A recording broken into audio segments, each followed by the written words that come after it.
Praise Lord. എൻ്റെ കഥയുടെ ഒരു പുതിയ എപ്പിസോഡിലേക്ക് എല്ലാ മാന്യപ്രേക്ഷകരെയും സ്വാഗതം ചെയ്യുകയാണ്.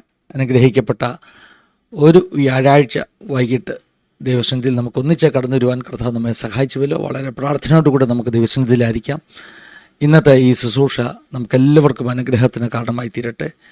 ലോകത്തിൻ്റെ വിവിധ ഭാഗത്തു നിന്ന് ഈ വീഡിയോ കാണുന്ന ഓരോ ദൈവമക്കൾക്കും അവരുടെ ജീവിതത്തിൽ ആത്മീക വെളിച്ചം, ആത്മീക ബലത്തിന് കാരണമായി തീരട്ടെ എന്ന് നമുക്ക് പ്രാർത്ഥിക്കാം. ഒന്നിച്ചത് പ്രാർത്ഥിക്കാം. പരിശുദ്ധ പിതാവേ, അനുഗ്രഹീതമാകുന്ന ഈ നല്ല ഈവനിങ് സമയത്തിനായി ഞങ്ങൾ അങ്ങ് സ്തുതിക്കുന്നു. നിൻ്റെ സന്നിധിയിലേക്ക് ഒന്നിച്ച് കടന്നു വരുവാൻ കൊണ്ടോട് ഞങ്ങളെ ഒരുക്കി കിടപ്പയ്ക്കായ സ്തോത്രം. ഞങ്ങളുടെ കുടദോഷങ്ങളെ ക്ഷമിക്കണം. ക്രൂശിൽ ചൊരിഞ്ഞ രക്തത്താൽ ഞങ്ങളെ കഴുകി ശുദ്ധീകരിക്കണം. തിരുമഹത്വം ഞങ്ങളിലൂടെ വെളിപ്പെടണം. പ്രത്യേകമായി ഞങ്ങളുടെ നടുവിലേക്ക് അയച്ചിരിക്കുന്ന നിൻ്റെ ദാസനായ ദാസയ്ക്കായ സ്തോത്രം. നിൻ്റെ ആണിപ്പാടുള്ള കരങ്ങളിൽ നിൻ്റെ മക്കളെ നീ ഞങ്ങൾക്കായി ഉപയോഗിക്കണം. കർത്താവ്, ഞങ്ങൾ പ്രാർത്ഥിച്ച് ആരംഭിക്കുന്ന ഈ സമയം മുതൽ ഞങ്ങളുടെ ബെനഡിക്ഷൻ പ്രയർ വരെ പ്രത്യേക അവിടുത്തെ സാന്നിധ്യം ഉണ്ടാകണം.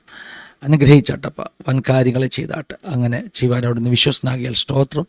സകല മാനമോഹത്തോടത്തേക്ക് തരുന്ന യേശുമൂലം താഴ്മയായി ചോദിക്കുന്നു, കേൾക്കുമാറാകണമേ. ആമേൻ, ആമേൻ, ആമേൻ, ആമേൻ. ദൈവത്തിന് സ്തോത്രം ചെയ്തു. ഞാൻ ആരംഭത്തിൽ ഓർപ്പിച്ചതുപോലെ ഇന്നും നമ്മൾ അനുഗ്രഹിക്കപ്പെട്ട ഒരു സെഷൻ ദൈവം നമുക്ക് നൽകിയിരിക്കുകയാണ്. Pastor Sajan Varghese and sister Lousy, welcome ചെയ്യുക പാസ്റ്ററെ. Praise Lord. പാസ്റ്ററെ, ഒത്തിരി സന്തോഷമുണ്ട്. നാളുകൾക്ക് ശേഷം പിന്നെ ഇങ്ങനെ നമുക്ക് ഒന്നിച്ച് ഒരു വേദിയിലായിരിക്കാൻ കഴിഞ്ഞതിൽ. പാസ്റ്ററെ, എനിക്ക് നേരത്തെ അറിയാമെങ്കിലും കഴിഞ്ഞിടയ്ക്ക് ഈ ജനുവരി മാസത്തിൽ നാട്ടിൽ വെച്ചിട്ട് കല്യാണത്തിന് വെച്ചാണ് നമ്മൾ പിന്നെയും കണ്ടുമുട്ടുവാനിടയായി തീർന്നത്. അത് പരിചയം പുതുക്കുവാനൊക്കെ ഇടയായി തീർന്നു. ദൈവത്തിന് സ്തോത്രം ചെയ്യുന്നു. ഡൽഹിയിലാണല്ലേ പാസ്റ്ററെ? അതെ അതെ, ഞാൻ ഞങ്ങളിപ്പോൾ കുടുംബമായി ഡൽഹിയിൽ ശുശ്രൂഷിക്കുന്നു. ശരി. ഡൽഹിയിലായിട്ട് 30 വർഷത്തോളമായി. ഓ, ദൈവത്തിന് സ്തോത്രം. കർത്താവ് ഒത്തിരി സഹായിക്കുകയും അനുഗ്രഹിക്കുകയും ചെയ്യട്ടെ. ദൈവത്തിന് സ്തോത്രം ചെയ്യുന്നു. ലൗസി സിസ്റ്ററും നാട്ടിലെവിടെയാണ്? എന്റെ വീട് വെണ്ണിക്കുളം വാളക്കുഴി. വെണ്ണിക്കുളം വാളക്കുഴി. പാസ്റ്റർ, എനിക്കൊന്ന് തടിയൂരാന്ന് തോന്നുന്നല്ലേ? തടിയൂരാ പാസ്റ്റർ വീട്. ശരി, ദൈവത്തിന് സ്തോത്രം. ഇപ്പം പരിചയപ്പെടാൻ വേണ്ടി ചുരുക്കമായിട്ടൊക്കെ നമ്മൾ പറഞ്ഞെങ്കിലും നിങ്ങളുടെ രണ്ടുപേരുടെയും കുടുംബങ്ങളെക്കുറിച്ചൊക്കെ ഒന്ന് പറയുകയാണെങ്കിൽ അത് സന്തോഷമായിരുന്നു. നമ്മുടെ വ്യൂവേഴ്സിന് വേണ്ടി ഒന്ന് പരിചയപ്പെടുവാൻ പറയുകയാണെങ്കിൽ. തീർച്ചയായിട്ടും. ഞാൻ എൻ്റെ പേര് പറഞ്ഞല്ലോ, ദേവദാസം സൂചിപ്പിച്ചു, സാജൻ വർഗീസ് എന്നാണ്. ഞാൻ ജനിച്ചു വളർത്തപ്പെട്ടത് മാർത്തോമ ബാക്ക്ഗ്രൗണ്ടില്. എൻ്റെ വീട് തടിയൂര്, തിരുവല്ലായിക്കടുത്ത് തടിയൂർ എന്ന് പറയും. തിരുവല്ലായിൽ നിന്ന് ഒരു 18 കിലോമീറ്ററോളം മാറി തടിയൂര്, അവിടെയാണ് എൻ്റെ ജന്മസ്ഥലവും വളർന്നതും ഒക്കെ അവിടെയാണ്. തടിയൂർ NSS ഹൈസ്കൂളിലാണ് എൻ്റെ പ്രാഥമിക വിദ്യാഭ്യാസമൊക്കെ നടക്കുവാനിടയായി തീർന്നു. പിന്നെ തിരുവല്ല സെന്റ് ജോൺസ് കോളേജില് പ്രീ ഡിഗ്രി വിദ്യാഭ്യാസം കഴിയുവാനിടയായി. അതാണ് എൻ്റെ ആ ഒരു ബാക്ക്ഗ്രൗണ്ട്. ജനിച്ചു വളർത്തപ്പെട്ടത് ഞാൻ പറഞ്ഞല്ലോ, ഒരു മാർത്തോമ ബാക്ക്ഗ്രൗണ്ടിലാണ് ജനിച്ചു വളർത്തപ്പെട്ടത്. സിസ്റ്ററെ കുറിച്ചും പറയുകയാണെങ്കിൽ. എന്റെ പേര് Lousy Sajan, already pastor mention ചെയ്താണല്ലോ. ഞാന് വെണ്ണിക്കുളത്തിനും തീയാടിക്കും ഇടയ്ക്കുള്ള സ്ഥലമാണ് എൻ്റെ വീട്. ഞാനൊരു കാത്തലിക് ഫാമിലിയിലാണ് ജനിച്ചു വളർത്തപ്പെട്ടത്. മാതാപിതാക്കളും 2 മൂത്ത സഹോദരിമാരുമുണ്ട്. ഞങ്ങൾ 3 പേര് സഹോദരിമാരാണ് ഞങ്ങളുടെ കുടുംബം. ശരി, അതൊക്കെയാണ് ബാക്ക്ഗ്രൗണ്ട് എന്ന് പറയുന്നത്. 30 വർഷമായിട്ട് ഡൽഹിയിലായിരിക്കുന്നെന്ന് പറഞ്ഞല്ലേ പാസ്റ്ററെ? അതെ, ഞാൻ 30 വർഷമായിട്ട് ഇപ്പോ ഡൽഹിയിലായിരിക്കുന്നു. ഞാന് പിന്നെ 1990 ഡിസംബറിൽ 31 ഞാൻ തീരുമാനമെടുത്തു. അതിന്റെ സാക്ഷ്യത്തോളം പറയുമ്പോൾ അത് കുറെ കൂടെ വ്യക്തമാവും. അതെ അതെ അതെ അതെ. അത് കഴിഞ്ഞ് 91 ഞാൻ സ്നാനപ്പെട്ടതിന് ശേഷം പെട്ടെന്ന് നോർത്ത് ഇന്ത്യയിലെ മധ്യപ്രദേശിലേക്ക് ഞാൻ ജോലി തേടി വരികയായിരുന്നു. അവിടെ കുറച്ച് നാൾ ജോലി ചെയ്തു. ആ ജോലിയിൽ ഇരിക്കുമ്പോഴാണ് കർത്താവിന്റെ വേലയുള്ള ബന്ധത്തിൽ ആ ദൈവിക വിളി എൻ്റെ ഉള്ളിൽ എനിക്ക് മനസ്സിലാക്കുവാൻ ഇടയായി തീർന്നത്. അതിന്റെ ചില കാരണങ്ങളൊക്കെ ജീവിതത്തിലുണ്ട്. അങ്ങനെ സമർപ്പിച്ചു. അങ്ങനെ ഞാൻ അതിനുശേഷം വിശാഖപട്ടണത്തുള്ള COTR തിയോളജിക്കൽ സെമിനാരിയിൽ ദൈവജനം അഭ്യസിപ്പാൻ ഭാഗ്യം ലഭിച്ചു. അതിനുശേഷം 1995 മുതൽ ഞാൻ ഡൽഹിയിലായിരിക്കും. ഡൽഹിയിലാകുന്ന ആ ഒരു ബാക്ക്ഗ്രൗണ്ട് പറയാനാണ് അത്രയും ഞാൻ വന്നത്. പറയാൻ ഒത്തിരി പരിചയങ്ങളുണ്ട്. അതൊക്കെ പാസ്റ്റർ സാക്ഷ്യം നമുക്ക് കേൾക്കാം. അപ്പോൾ ആ സാക്ഷ്യത്തിൽ തന്നെ ഒത്തിരി ജീവിതാനുഭവങ്ങളുണ്ട്. അതുകൊണ്ട് ഇനി അധികം സമയങ്ങൾ നഷ്ടപ്പെടുത്താതെ ഞാൻ പാസ്റ്റർക്കും സിസ്റ്റർക്കും മുമ്പോട്ടുള്ള സമയങ്ങൾ നൽകുകയാണ്. അത്യാവശ്യമുണ്ടെങ്കിൽ ഇടയ്ക്ക് ചോദ്യങ്ങൾ ചോദിക്കാം. പാസ്റ്റർ ജീവിതാനുഭവങ്ങൾ, സിസ്റ്റർ ജീവിതാനുഭവങ്ങൾ, ചെറിയ പ്രായം മുതലുള്ള അനുഭവങ്ങൾ പറയാം കേട്ടോ. തീർച്ചയായിട്ടും. Praise the Lord. കർത്താവിന്റെ ശ്രേഷ്ഠനാമം വാഴ്ത്തപ്പെടുമാറാകട്ടെ. ഞാൻ ദൈവത്തിന് നന്ദി പറയുന്നു. പ്രത്യേകമായിട്ട് ഈ ആസാദി TV പ്രേക്ഷകരോടും ഈ പ്രവർത്തനത്തോടും ഒക്കെ നന്ദി പറയുന്നു. കർത്താവിന്റെ ശ്രേഷ്ഠദാസൻ പാസ്റ്റർ പറഞ്ഞ പോലെ ബിന്നി പാസ്റ്റർ നേരത്തെ ഞങ്ങൾക്ക് പരിചയം ഉണ്ടെങ്കിലും അദ്ദേഹം പറഞ്ഞതുപോലെ ഈ കഴിഞ്ഞിടയിൽ എൻ്റെ വൈഫിന്റെ മൂത്ത ചേച്ചിയുടെ ഇളയ മോടെ വിവാഹത്തിന് ഞങ്ങൾ നാട്ടിൽ കടന്നു വരുമ്പോൾ കർത്താവിന്റെ ദാസനെ പിന്നെയും കാണുകയും ആ സന്തോഷം പുതുക്കുകയൊക്കെ ചെയ്യുവാൻ ദൈവം ഭാഗ്യം നൽകി. സ്തോത്രം. അങ്ങനെ ഇന്ന് ഈ ആസാദി TV-യിലേക്ക് കർത്താവിന്റെ ദാസിന് മുമ്പ് പല പ്രാവശ്യം പറഞ്ഞുവെങ്കിലും പല ടൈമിന്റെ വിഷയങ്ങൾ കൊണ്ട് കടന്നു വരാൻ കഴിഞ്ഞില്ല. എന്നാൽ ഇന്ന് ഈ മീറ്റിംഗിൽ കടന്നു വരുവാൻ ദൈവം സഹായിച്ചതിനാൽ ഞാൻ ദൈവത്തിന് സ്തോത്രം ചെയ്യുന്നു. പ്രത്യേകിച്ച് ഞാനും ഈ ആസാദി TV ഇത് കാണാറുണ്ട്. അനേകരുടെ സാക്ഷ്യം, അനേകരുടെ അനുഭവങ്ങൾ ഈ ചാനലിലൂടെ കർത്താവിന്റെ ദാസിന് കൊടുത്ത ശുശ്രൂഷ സംരക്ഷണം ചെയ്യുന്നത് അനേകർക്ക് എന്നെ വിളിച്ച് പറയാറുണ്ട്. ഞങ്ങളുടെ മൂത്ത ചേച്ചി പ്രിയ ലവലുമാമ ഇത് എപ്പോഴും കാണും, ഞങ്ങൾക്ക് വായിച്ചു തരും. അങ്ങനെ ഈ ശുശ്രൂഷ വളരെ അനുഗ്രഹമായിരിക്കുന്നത് ഞങ്ങൾക്ക് കാണുവാനും കേൾക്കുവാനും ഒക്കെ ഇടയായി. അപ്പൊ അങ്ങനെ കർത്താവിന്റെ ദാസനോട് ചേർന്ന് ഇന്ന് ഈ വ്യാഴാഴ്ച ഈ സമയത്ത് ഞങ്ങൾക്ക് കടന്നു വന്ന് ഞങ്ങളുടെ ജീവിതാനുഭവങ്ങൾ പറയുവാൻ ദൈവം ഒരുക്കിയ നല്ല അവസരത്തിനായിട്ട് ഞാൻ ദൈവത്തിന് നന്ദിയോടെ സ്തോത്രം ചെയ്യുന്നു. എൻ്റെ ജീവിതാനുഭവങ്ങള് ഞാൻ മുമ്പേ പരിചയപ്പെടുത്തിയപ്പോൾ സൂചിപ്പിച്ചതുപോലെ ഞാൻ ജനിച്ചു വളർത്തപ്പെട്ടത് ഒരു മർത്തമ ബാക്ക്ഗ്രൗണ്ടിലാണ്. ഈ മർത്തമ ബാക്ക്ഗ്രൗണ്ടിൽ ജനിച്ചു വളർത്തപ്പെട്ടു എങ്കിലും മർത്തമക്കാർക്ക് എന്ന് പറഞ്ഞാൽ നമുക്കറിയാം അവരുടെ ഉപദേശങ്ങളും മറ്റേ കാത്തലിക്സിന്റെ ഒരു ഡോക്ടറിൻ പോലെ അല്ലല്ലോ. അപ്പൊ സൺഡേ സ്കൂളും ഒക്കെ കാര്യങ്ങളുണ്ട്. മധ്യവകുപ്പ് വരെ ഞാൻ സൺഡേ സ്കൂളൊക്കെ പഠിച്ചതാ. അപ്പോൾ അങ്ങനെ പഠിച്ചു വരുന്നെങ്കിലും ഒരു ആത്മീയമായ ഒരു ഉൾവിളി ഒന്നും അതിൽ കൂടി ഒന്നും ലഭിച്ചില്ല. ഒരു പേര് കൊണ്ടൊരു ക്രിസ്ത്യാനിയാണ് എന്നുള്ള രീതിയിൽ അങ്ങനെ പോവുകയാണ്.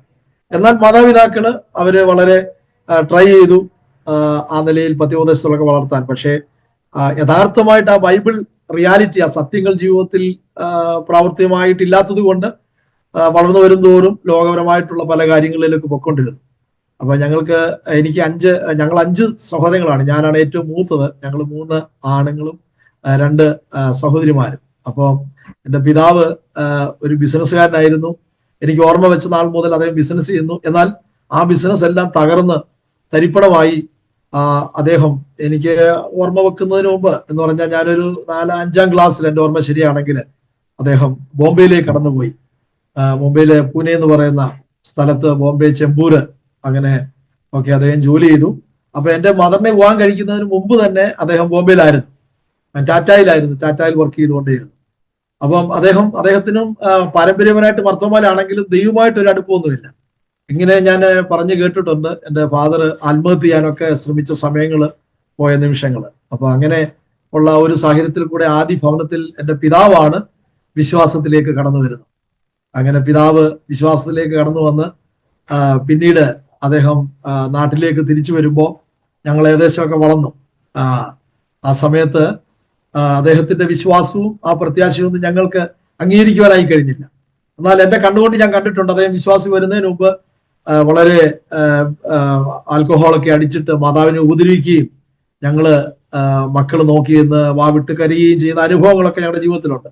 എന്നാൽ ഇദ്ദേഹം വിശ്വാസത്തിൽ വന്നതിന് ശേഷം വളരെ ക്രൂരനായിരുന്ന മനുഷ്യൻ അദ്ദേഹം ഒരു ഒരു പാവം മനുഷ്യനായി എന്ന് പറഞ്ഞാൽ ജീവിതത്തിൽ ഉപദ്രവിക്കുന്ന, മാതാവിനെ ഉപദ്രവിക്കുന്ന അതെല്ലാം മാറി വിശ്വാസത്തിന്റെ ആ ഒരു സ്റ്റെപ്പ് വെച്ച് കഴിഞ്ഞപ്പോൾ അദ്ദേഹം വളരെ സൗമ്യതയോടെ ഇടപെടുന്ന അനുഭവങ്ങൾ ഞാൻ എൻ്റെ ജീവിതത്തിൽ കണ്ടിട്ടുണ്ട്. എന്നാൽ ഇതൊക്കെ കണ്ടിട്ടും എൻ്റെ മാതാവ് വിശ്വാസത്തിലോട്ടൊന്നും ശക്തമായിട്ട് ആ നാളുകളിൽ വന്നില്ല. എന്നാൽ എൻ്റെ പിതാവ് വിശ്വാസത്തിന്റെ പാത പിന്തുടർന്ന് അങ്ങനെ 2 വർഷത്തോളം അങ്ങനെ പോയി. 2 വർഷം കഴിഞ്ഞ് എൻ്റെ മാതാവ് പറഞ്ഞു, എൻ്റെ പിതാവ് പോയ അതേ പാതയിലൂടെ ഞാനും വരുന്നു.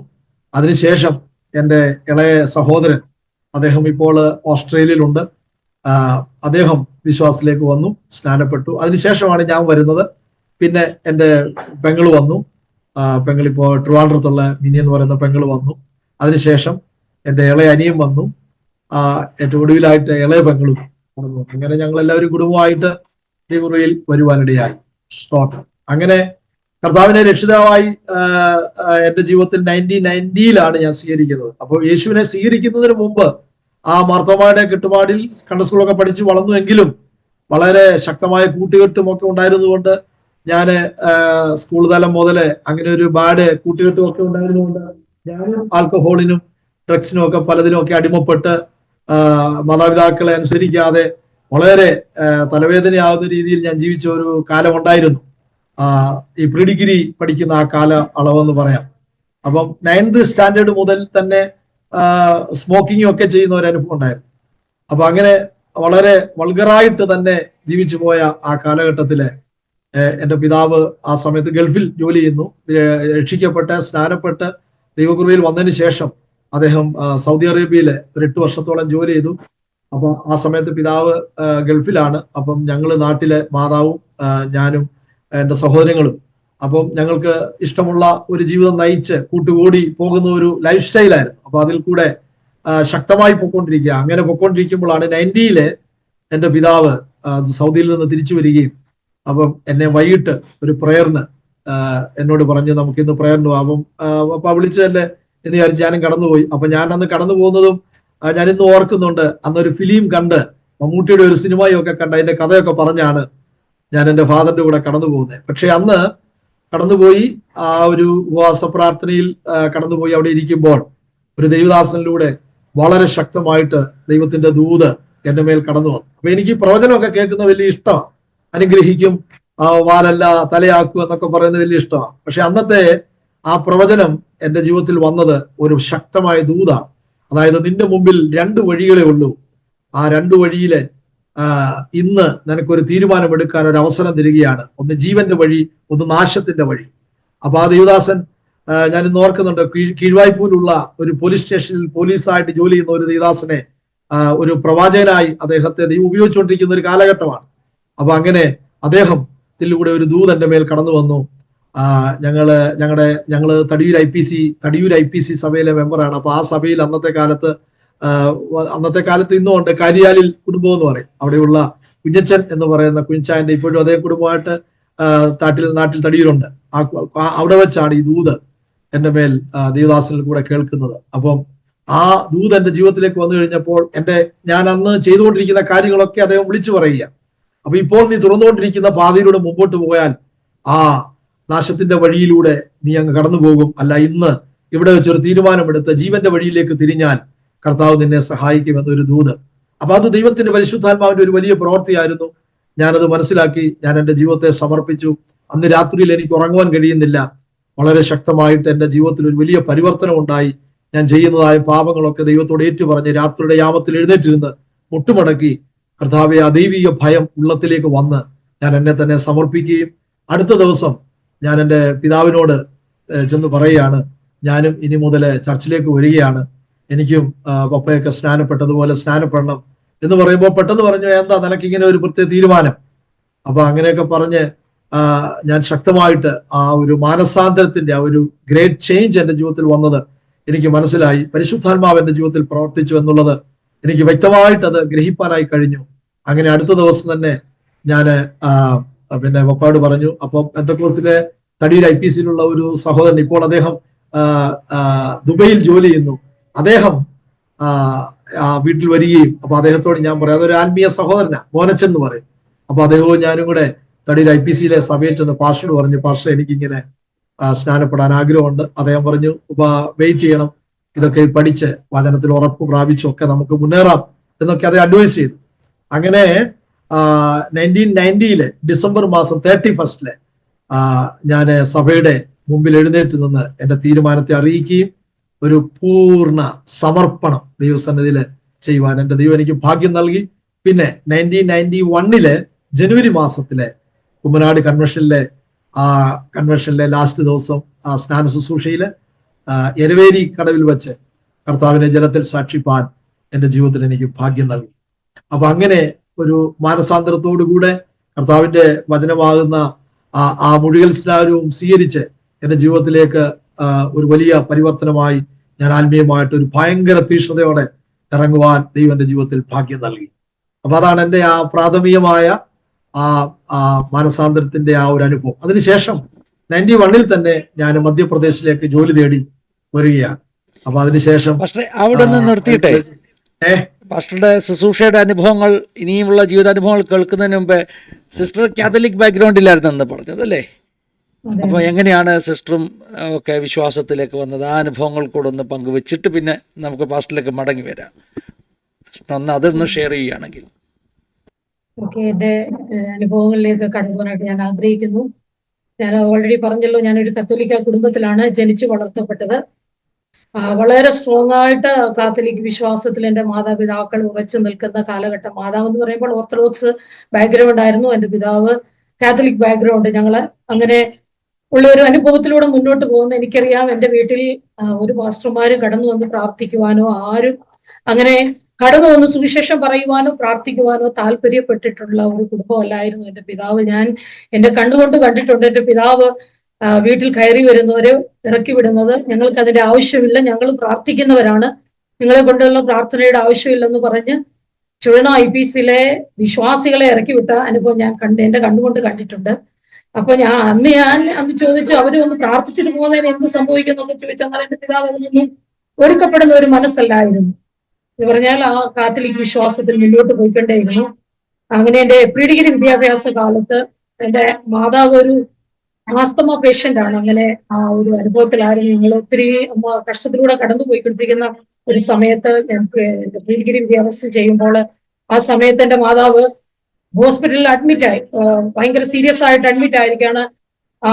2 ഹോസ്പിറ്റൽ കഴിഞ്ഞു, മൂന്നാമത് പുഷ്പരി ആശുപത്രിയിൽ ഇങ്ങനെ മാസമായിട്ട് ഒരു മാസത്തോളം 3 ഹോസ്പിറ്റലായിട്ട് ഇങ്ങനെ പോയിക്കൊണ്ടിരിക്കുകയാണ്. അവസാനമായിട്ട് പുഷ്പരി ഹോസ്പിറ്റലിൽ കിടക്കുകയാണ്. അപ്പോൾ എൻ്റെ പിതാവ് എന്താണ് ചെയ്യുന്നത് ചോദിച്ചാൽ, എൻ്റെ സഹോദരിമാർ രണ്ടുപേരും അവര് പഠനത്തോടുള്ള ബന്ധത്തിൽ വെളിയിലാണ്, ഹോസ്റ്റലിൽ നിന്ന് പഠിക്കുന്നത്. ഞാനും പിതാവും ഈ സമയത്ത് ഭവനത്തിൽ ഒറ്റയ്ക്കായിട്ടുള്ളൂ.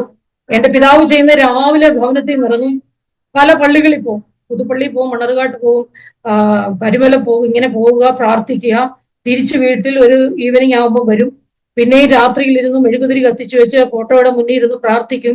അപ്പോഴൊക്കെ എന്നോട് പറയുന്നത് എന്താണെന്ന് ചോദിച്ചാൽ, അമ്മ മരിച്ചു പോകും, പിന്നെ നമ്മൾ എന്ത് ചെയ്യും, ഞങ്ങൾ 3 പെൺപിള്ളേരാണെന്നുള്ള ആ ഒരു ഭാരം, ഇവരെ എന്ത് ഞാൻ ചെയ്യും, ആ ഒരു ചിന്ത തന്റെ ജീവിതത്തെ വല്ലാതെ അലട്ടിക്കൊണ്ടിരുന്ന രാത്രിയിലൊക്കെ ചിലപ്പോൾ ഉണർന്നു നോക്കുമ്പോൾ ഈ ഫോട്ടോയുടെ മുന്നിൽ മുഴങ്കാലിൽ നിന്നും ഇങ്ങനെ തിരിയൊക്കെ കത്തിച്ചു വെച്ച് പ്രാർത്ഥിച്ചുകൊണ്ടിരിക്കുകയാണ്. പലപ്പോഴും എന്നെയും വിളിക്കും പ്രാർത്ഥിക്കാനിരിക്കുക. എന്ന് പറഞ്ഞാൽ ഞാൻ ചെറിയ പ്രായം, എനിക്ക് എന്റെ ഫാദർ ഒരു റെസ്പോൺസിബിലിറ്റി വീട്ടിൽ എടുക്കുന്നില്ല. അപ്പൊ എനിക്ക് എല്ലാ വീട്ടിൽ ജോലികൾ ചെയ്യണം, അങ്ങനെ എല്ലാ ബുദ്ധിമുട്ടും ഉണ്ട്. ആ സാഹചര്യത്തിൽ എനിക്ക് എന്താണ് പറയുന്നത്, എഴുന്നേറ്റ് പ്രാർത്ഥിക്കാനൊന്നും കഴിയുന്നില്ല. ഞാൻ അങ്ങനെ തന്നെ കിടന്നുറങ്ങും. എന്നാൽ ഒരു രാത്രി 12 മണിയായപ്പോൾ പിതാവ് ചാടി എഴുന്നേറ്റിട്ട് എന്നോട് പറയുകയാണ്, ഇപ്പൊ ഈ നിമിഷം ഈ വീട്ടിൽ നിന്ന് ഇറങ്ങണം, പിതാവിന് അവിടെ നിൽക്കാൻ പറ്റത്തില്ല. എന്നെ കൂട്ടി പിതാവിന്റെ ചിന്ത ഇതാണ്, അമ്മയുടെ വീട്ടിൽ കടന്നു പോകണം. എൻ്റെ വീട്ടിൽ നിന്ന് 3 കിലോമീറ്റർ ദൂരമുണ്ട്. അവിടെ രാത്രി 12 മണി നോക്കിയപ്പോൾ 12 മണി ആയിട്ടുണ്ട്. ഇവിടെ പോകണം എന്നോട് പറഞ്ഞു. അപ്പൊ എനിക്ക് ഭയങ്കര ഭയമാണ് വെളിയിൽ ഇറങ്ങാനായിട്ട്. ഈ രാത്രി എന്ന് പറഞ്ഞാൽ ഞാൻ ഒട്ടും വെളിയിൽ ഇറങ്ങുന്ന ഒരാളല്ല. അങ്ങനെ ഒരു ഭയമുള്ള ഒരു വ്യക്തിയായിരുന്നു ഞാൻ അന്ന്. അപ്പോൾ എന്റെ പിതാവിനോട് ഞാൻ പറഞ്ഞു, ഇല്ല ഞാൻ വരത്തില്ല, എനിക്ക് പേടിയാണെന്ന് പറഞ്ഞു. പക്ഷേ പിതാവിന്റെ അനുഭവങ്ങൾ മാറുന്നു, അല്ലെങ്കിൽ അദ്ദേഹത്തിന്റെ സ്വഭാവത്തിൽ മാറ്റങ്ങൾ വരുന്നു എന്ന് എനിക്ക് മനസ്സിലായി. ഒരു മാനസിക രോഗിയാകുന്ന ഒരു അനുഭവം പോലാണെന്ന് എനിക്ക് മനസ്സിലായി. പെട്ടെന്ന് ആരോ എന്റെ ഹൃദയത്തിൽ എന്നെ ബലപ്പെടുത്തിയിട്ട് പറഞ്ഞു റെഡിയായി പോകാനായിട്ട്. ഞാൻ പെട്ടെന്ന് പിതാവിനോട് പറഞ്ഞു, ശരി ഒരുങ്ങ് നമുക്ക് പോയേക്കാന്ന് പറഞ്ഞു. അങ്ങനെ വണ്ടി ലഭിക്കുന്നില്ല, വെട്ടമില്ല. എന്നാൽ ആ ഇരുട്ടത്ത് ഒരു ചെറിയ ടോർച്ച് ലൈറ്റും ഒക്കെ എടുത്ത് ഞാൻ എൻ്റെ പിതാവിനെയും കൊണ്ട് പോവുകയാണ്. പോകുന്ന വഴിയിലൊക്കെ എന്നോട് പറയുന്നുണ്ട്, ആരോ പുറകെ വരുന്നുണ്ട്. ഞാൻ പറഞ്ഞു, ആരും പുറകെ വരുന്നില്ല, ധൈര്യമായിട്ട് പോകാം എന്ന് പറഞ്ഞ് ഞാനിങ്ങനെ ധൈര്യപ്പെടുത്തി എൻ്റെ മാതാവിന്റെ ഭവനത്തിൽ എത്തപ്പെട്ടു. ആ രാത്രിയിൽ മാതാവിന്റെ ഭവനത്തിൽ ചെല്ലുമ്പോൾ എൻ്റെ പിതാവ് എൻ്റെ അങ്കിളിനെ വിളിച്ചിട്ട് പറയാണ്, എല്ലാ കാര്യങ്ങളും ഏർപ്പിച്ചു, കുഞ്ഞുങ്ങളുടെ കാര്യം നോക്കിക്കോണം, ഞാനും അവളും മരിച്ചു പോകും, ഞങ്ങൾക്കുള്ള വസ്തു കാര്യങ്ങളൊക്കെ ഇങ്ങനെ പറഞ്ഞ് കാര്യങ്ങൾ ക്രമീകരിക്കുകയാണ്.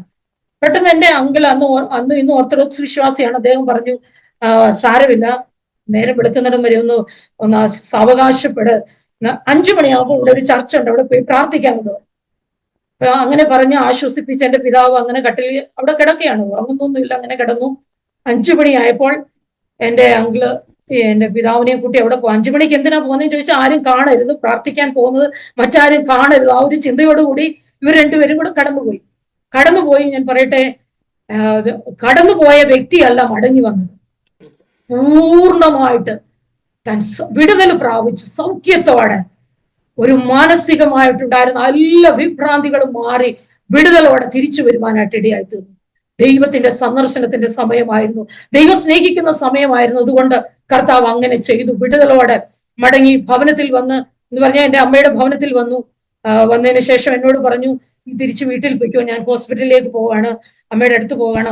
സിസ്റ്റർ ഏത് ചർച്ചിലാ അന്ന് പ്രാർത്ഥിക്കാൻ പോയതെന്ന് അറിയാമോ? പ്രാർത്ഥിക്കാൻ പോകുന്നത് ശാന്തിപുരം IPC. അന്ന് രാവിലെ പോയത്?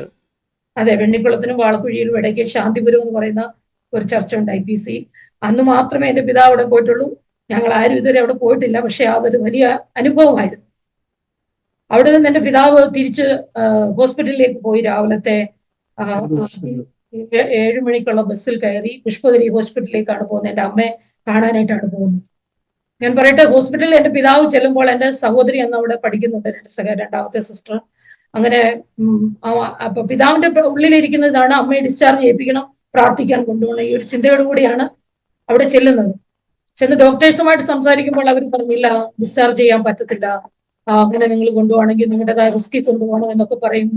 അവര് തടസ്സം പറയുമ്പോൾ എന്റെ സഹോദരിയും പറഞ്ഞു, ഓക്കെ ഇവിടെ കിടക്കട്ടെ, പിന്നെ ഡിസ്ചാർജ് ചെയ്യിപ്പിക്കാം എന്ന് പറഞ്ഞ് അങ്ങനെ സംസാരിച്ചു. അങ്ങനെ ഡിസ്ചാർജ് ആയില്ല. രാവിലെ എന്റെ പിതാവ് അവിടെ പുഷ്പഗിരി ആശുപത്രിയുടെ താഴെ നമുക്കറിയാം TPM-ന്റെ ഒരു കൂട്ടായ്മയുണ്ടല്ലോ, അവിടെ എന്റെ പിതാവ് നേരെ അവിടോട്ടാണ് കടന്നുപോയത്.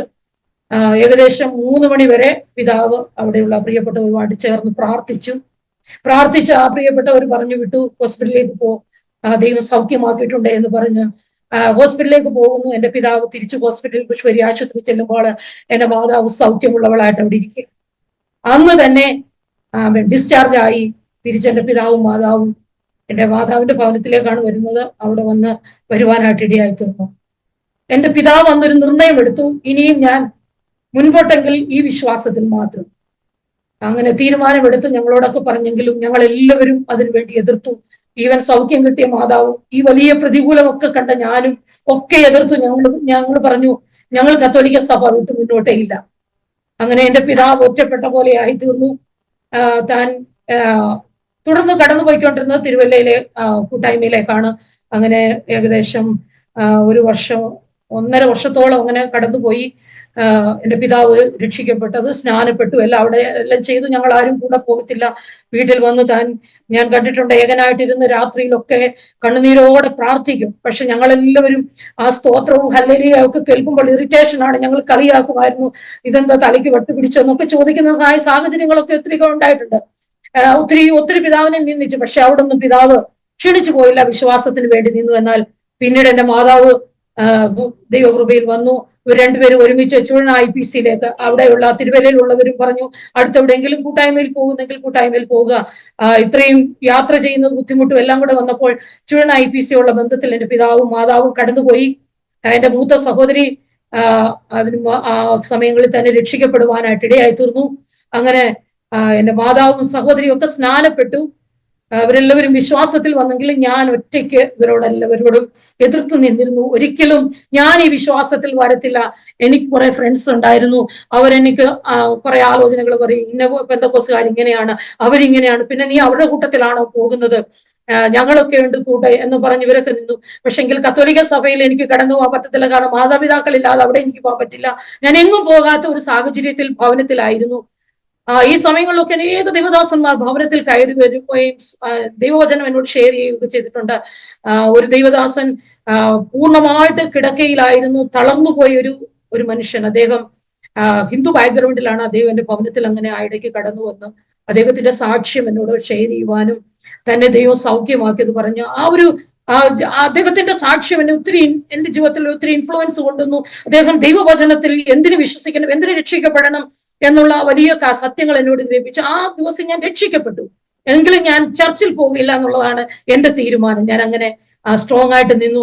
ഞാൻ പറയട്ടെ, പലപ്പോഴും എന്റെ മാതാപിതാക്കൾ എന്നോട് പറയും, ചർച്ചിൽ വാ, നീ ഒറ്റയ്ക്ക് ഭവനത്തിൽ ഇരിക്കരുത്.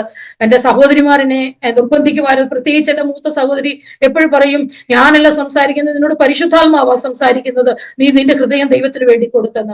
എന്നാൽ ഞാൻ ഇതിനൊക്കെ ഏറ്റവും ഞാൻ എതിർത്ത് നിന്ന ഒരു വിഷയം, അന്യഭാഷ എന്നുള്ളതായിരുന്നു. ഞാൻ അതിൽ 1% പോലും വിശ്വസിക്കത്തില്ല. ഞാൻ പറയുമായിരുന്നു, ഇത് നിങ്ങൾ കള്ളത്തരത്തിൽ പറയുന്നതാണ്, ഇതിങ്ങനെ ഒരു കാര്യമേ ഇല്ല, കുറെ എന്തൊക്കെയോ നിങ്ങൾ കാണാതെ പഠിച്ചിട്ട് പറയുകയാണ്. പിന്നെ എൻ്റെ ഒരു വലിയ വെല്ലുവിളിയായിരുന്നു, അതങ്ങനെ സത്യമാണെന്ന് വരെങ്കിൽ അത് എൻ്റെ ജീവിതത്തിൽ എനിക്ക് ലഭിച്ചാൽ ഞാൻ വിശ്വസിക്കും, നിങ്ങൾ ആരും പറയാതെ ഞാൻ ഈ വിശ്വാസത്തിൽ വരും. അങ്ങനെ ഒരു വലിയ ഒരു ഒരു ചലഞ്ചസ് ഞാൻ എന്റെ മുൻപിൽ വെച്ചിരുന്നു. ഞാൻ പറയട്ടെ, ദൈവമക്കളെ, പെട്ടെന്ന് പറയുകയാണ്, എന്റെ അങ്ങനെ വർഷങ്ങൾ ഏതാണ്ട് 2-2.5 വർഷം മുന്നോട്ട് കടന്നുപോയി. എന്റെ പിതാവും മാതാവും ഒരു ദിവസം എന്നെ വളരെ നിർബന്ധിച്ചു. ചർച്ചിൽ ഉപവാസ പ്രാർത്ഥന നടക്കുകയാണ്. എന്നോട് പറഞ്ഞു, നീ തനിയെ ഭവനത്തിൽ ഇരിക്കരുത്, വെള്ളിയാഴ്ച ദിവസമാണ്, ഞങ്ങളുടെ ഒപ്പം വന്നാൽ മതി, നീ ഒന്നും ചെയ്യേണ്ട, വെറുതെ ചർച്ചിൽ ഇരിക്കുക, നിന്നെ തന്നെ ഇരുത്തിട്ട് പോകാൻ മനസ്സ് വരുന്നില്ല. അതുകൊണ്ടാണ് ഞാൻ അവരുടെ നിർബന്ധത്തിന് വഴങ്ങി ആ ഫ്രൈഡേയിൽ ഞാൻ ചർച്ചിൽ കടന്നുപോയി. ഞാൻ പറയട്ടെ, ആ കടന്നുപോയി അന്ന് ഞാൻ ഏറ്റവും പുറകിലാണ് ഇരിക്കുന്നത്. ഞാൻ അലക്ഷ്യമായിട്ട് ഇരിക്കുകയാണ്. കുറെ സമയങ്ങൾ അങ്ങനെ ഇരുന്ന് എനിക്ക് ബോറിംഗ് ആണ് സംഭവിച്ചുകൊണ്ടിരിക്കുന്നത്. എനിക്ക് പാടാനോ കൈയടിക്കാനോ പ്രാർത്ഥിക്കാനോ ഒന്നും കഴിയുന്നില്ല. എന്നാൽ എന്നെ കണ്ടിരുന്ന ഒരു ദൈവം, ഞാൻ എന്തിനു വേണ്ടി എതിർത്ത് നിന്നു, എന്തിനെ അതിനെ എതിർത്ത് സംസാരിച്ചോ, ആ ദൈവത്തിന്റെ ശക്തിയുടെ അളവറ്റ വലിപ്പം ഇന്നതെന്ന് തിരിച്ചറിയത്തക്കവണ്ണം ദൈവത്തിന്റെ പരിശുദ്ധാത്മാവിന്റെ ശക്തി ആ കൂട്ടായ്മയിൽ, ആ വെള്ളിയാഴ്ച നടന്ന ഉപവാസ പ്രാർത്ഥന, 3 ദിവസത്തെ ഉപവാസ പ്രാർത്ഥനയുടെ ഫസ്റ്റ് ഡേ ആണത്. ആ ദിവസം എനിക്ക് അനുഭവിപ്പാനായിട്ട് ദൈവം ഇടയാക്കി തീർത്തു. ഞാൻ പറയട്ടെ, മണിക്കൂറുകൾ ആത്മാവിൽ ദൈവത്തെ ആരാധിപ്പാൻ, അതെത്രമാത്രം സത്യമാണെന്ന് തിരിച്ചറിയുവാൻ കർത്താവ് എന്റെ ജീവിതത്തിൽ ഇടയാക്കി. അന്ന് വരെ എന്റെ മാതാപിതാക്കളോ എന്റെ സഹോദരങ്ങളോ ആരും അന്യഭാഷയിൽ ദൈവത്തെ ആരാധിച്ചിട്ടില്ല. അതെനിക്ക് ആ ഒരു അനുഭവം ദൈവം തന്നു. അങ്ങനെ എന്റെ ജീവിതം കർത്താവിന് വേണ്ടി സമർപ്പിച്ചു. ഞാൻ പറയട്ടെ, അധിക ദിവസം ഒന്ന് സ്നാനപ്പെടുവാനായിട്ട് ഞാൻ താമസിപ്പിച്ചില്ല. ആ ഒരു ഉപവാസ പ്രാർത്ഥന നടക്കുന്നത് ചർച്ചിൽ 13 പേര് സ്നാനപ്പെടാനുണ്ട്. അവർക്ക് വേണ്ടിയുള്ള ഒരു കൂട്ടായ്മയായിരുന്നു. അതിൽ ഞാനും നിർണയമെടുത്തു. അതിന്റെ തുടർന്നുള്ള സൺഡേയിൽ ഞാൻ പറഞ്ഞു, എനിക്കും സ്നാനപ്പെടണം. അങ്ങനെ അതിന്റെ നെക്സ്റ്റ് വീക്കിൽ ഞാൻ സ്നാനപ്പെട്ട് ദൈവസഭയുടെ അംഗമായി തീരുവാനായിട്ട് ഇടയായി തീർന്നു. അതാണ് എന്റെ ചുരുക്കമായിട്ടുള്ള കർത്താവിനെ അറിയുവാനായിട്ടുള്ള സാക്ഷ്യം. അത് മുതൽ ഇന്ന് വരെ കർത്താവിന്റെ സന്നിധിയിലായിരിക്കാൻ ദൈവം ഇടയാകും. പാസ്റ്റർക്ക് കണ്ടിന്യൂ ചെയ്യാം കേട്ടോ. സ്തോത്രം. അങ്ങനെ ഞാന് പറഞ്ഞു നിർത്തിയതും പിന്നെ ആ രക്ഷിക്കപ്പെട്ടു വന്ന അനുഭവം, സ്നാനപ്പെട്ടതിന് ശേഷം ഞാൻ അധികം കേരളത്തിൽ നിൽക്കാതെ, കാരണം എന്റെ അങ്ങനെ ഒരു കൂട്ടുകെട്ടും ബാക്ക്ഗ്രൗണ്ടും ഒക്കെ ആയിരുന്നു. അപ്പൊ അതിൽ നിന്നൊക്കെ മാറി പെട്ടെന്ന് എന്റെ ഫാദറിന്റെ റിലേഷപ്പെട്ടതായ ഒരു ഭവനം കോർബ, അന്ന് മധ്യപ്രദേശാണ്, കോർബയിലുണ്ട്. അവര് കോർബ MBBയില് കോർബയുടെ അല്ലെങ്കിൽ മധ്യപ്രദേശിന്റെ ഇലക്ട്രിസിറ്റി ബോർഡിൽ അവർ വർക്ക് ചെയ്യായിരുന്നു. അപ്പൊ ആ ഭവനത്തിലേക്ക് ഞാൻ വരികയും വളരെ തീഷ്ണതയോടെയാണ് ഞാൻ അങ്ങനെ വന്ന് അവരെല്ലാം സാമുദായികമായ മാർത്തമ ബാക്ക്ഗ്രൗണ്ടിലൊക്കെ ഉള്ളവരാ. അപ്പൊ അവര് എന്നെ അങ്ങനെ പള്ളിയിലേക്ക് കൊണ്ടുപോകാനൊക്കെ ട്രൈ ചെയ്തെങ്കിലും ഞാൻ അവിടെ ചെന്ന് ഏകദേശം 1 മാസത്തോളം ആ വീട്ടിൽ തന്നെ ഇരുന്നു.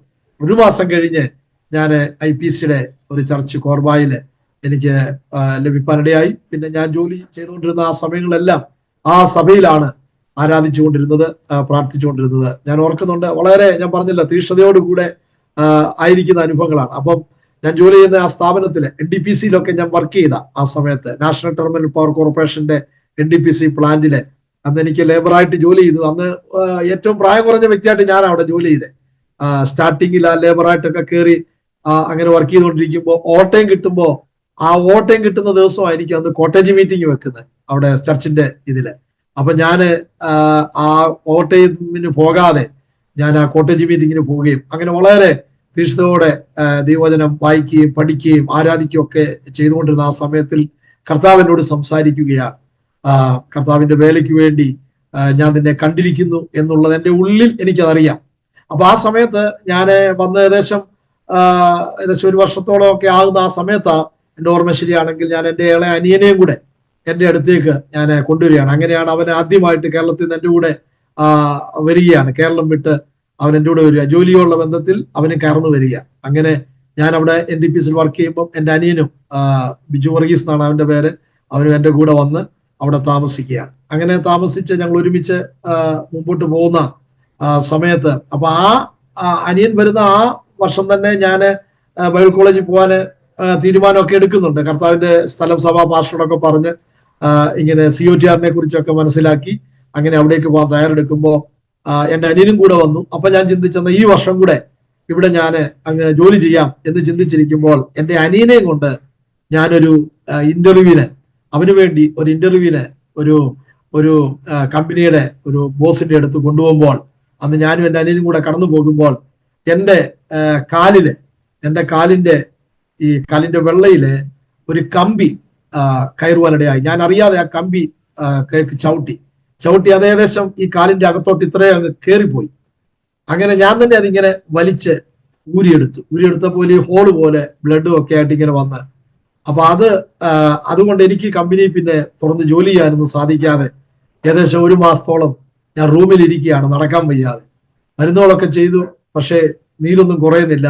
എന്നാൽ ഞാൻ അവിടുന്ന് ഒരു തീരുമാനമെടുത്ത്, കർത്താവെ ഇവിടെ ഇരുത്തി എന്നെ ചിന്തിപ്പിക്കുകയും ആ വിളിയോടുള്ള ബന്ധത്തിൽ ഉറപ്പിക്കുകയും ചെയ്തു എന്നുള്ളത് ഗ്രഹിച്ചു, മനസ്സിലാക്കി. അങ്ങനെ എന്നെ തന്നെ ആ വർഷം തന്നെ പോവാൻ ഞാൻ സമർപ്പിച്ച് പ്രാർത്ഥിച്ചു കഴിഞ്ഞപ്പോൾ ഈ മുറിവൊക്കെ വളരെ ശക്തമായിട്ട് കുറയുകയും ഞാൻ പൂർണ്ണമായിട്ടൊരു തീരുമാനം എടുക്കുകയും, അങ്ങനെ ഞാൻ എൻ്റെ അനിയനെ അവിടെ ആക്കിയിട്ട് പോകാനുള്ള തീരുമാനമൊക്കെ ഇങ്ങനെ ചിന്തിച്ചു വരുമ്പോൾ എനിക്ക് വേറൊരു കമ്പനിയിലേക്ക്, ഗുജറാത്തിലേക്ക് ഒരു കമ്പനിയിലേക്ക് ഒരു ജോലി ശരിയായി വന്നു. അപ്പൊ ഞാൻ പോകാൻ വേണ്ടി ഇരുന്ന ആ കമ്പനിയിലേക്ക് അതിന്റെ ബോസിനോട് എൻ്റെ അനിയന്റെ കാര്യം പറഞ്ഞ് ഞാൻ അവനെ അതിലേക്ക് കയറ്റി വിടുകയും ഞാൻ അവിടുന്ന് COTRലേക്ക് കടന്നു പോവുകയും ചെയ്തു. അവിടുന്ന് കർത്താവിന്റെ ദാസന്മാർ, ആ സഭയിലുള്ള ദേവദാസന്മാർ എന്നെ പ്രാർത്ഥിച്ച് മധ്യപ്രദേശ് കോർബായിൽ നിന്ന് വിശാഖപട്ടണത്തു നിന്നുള്ള ബൈബിൾ കോളേജിലേക്ക് കടന്നുപോയി.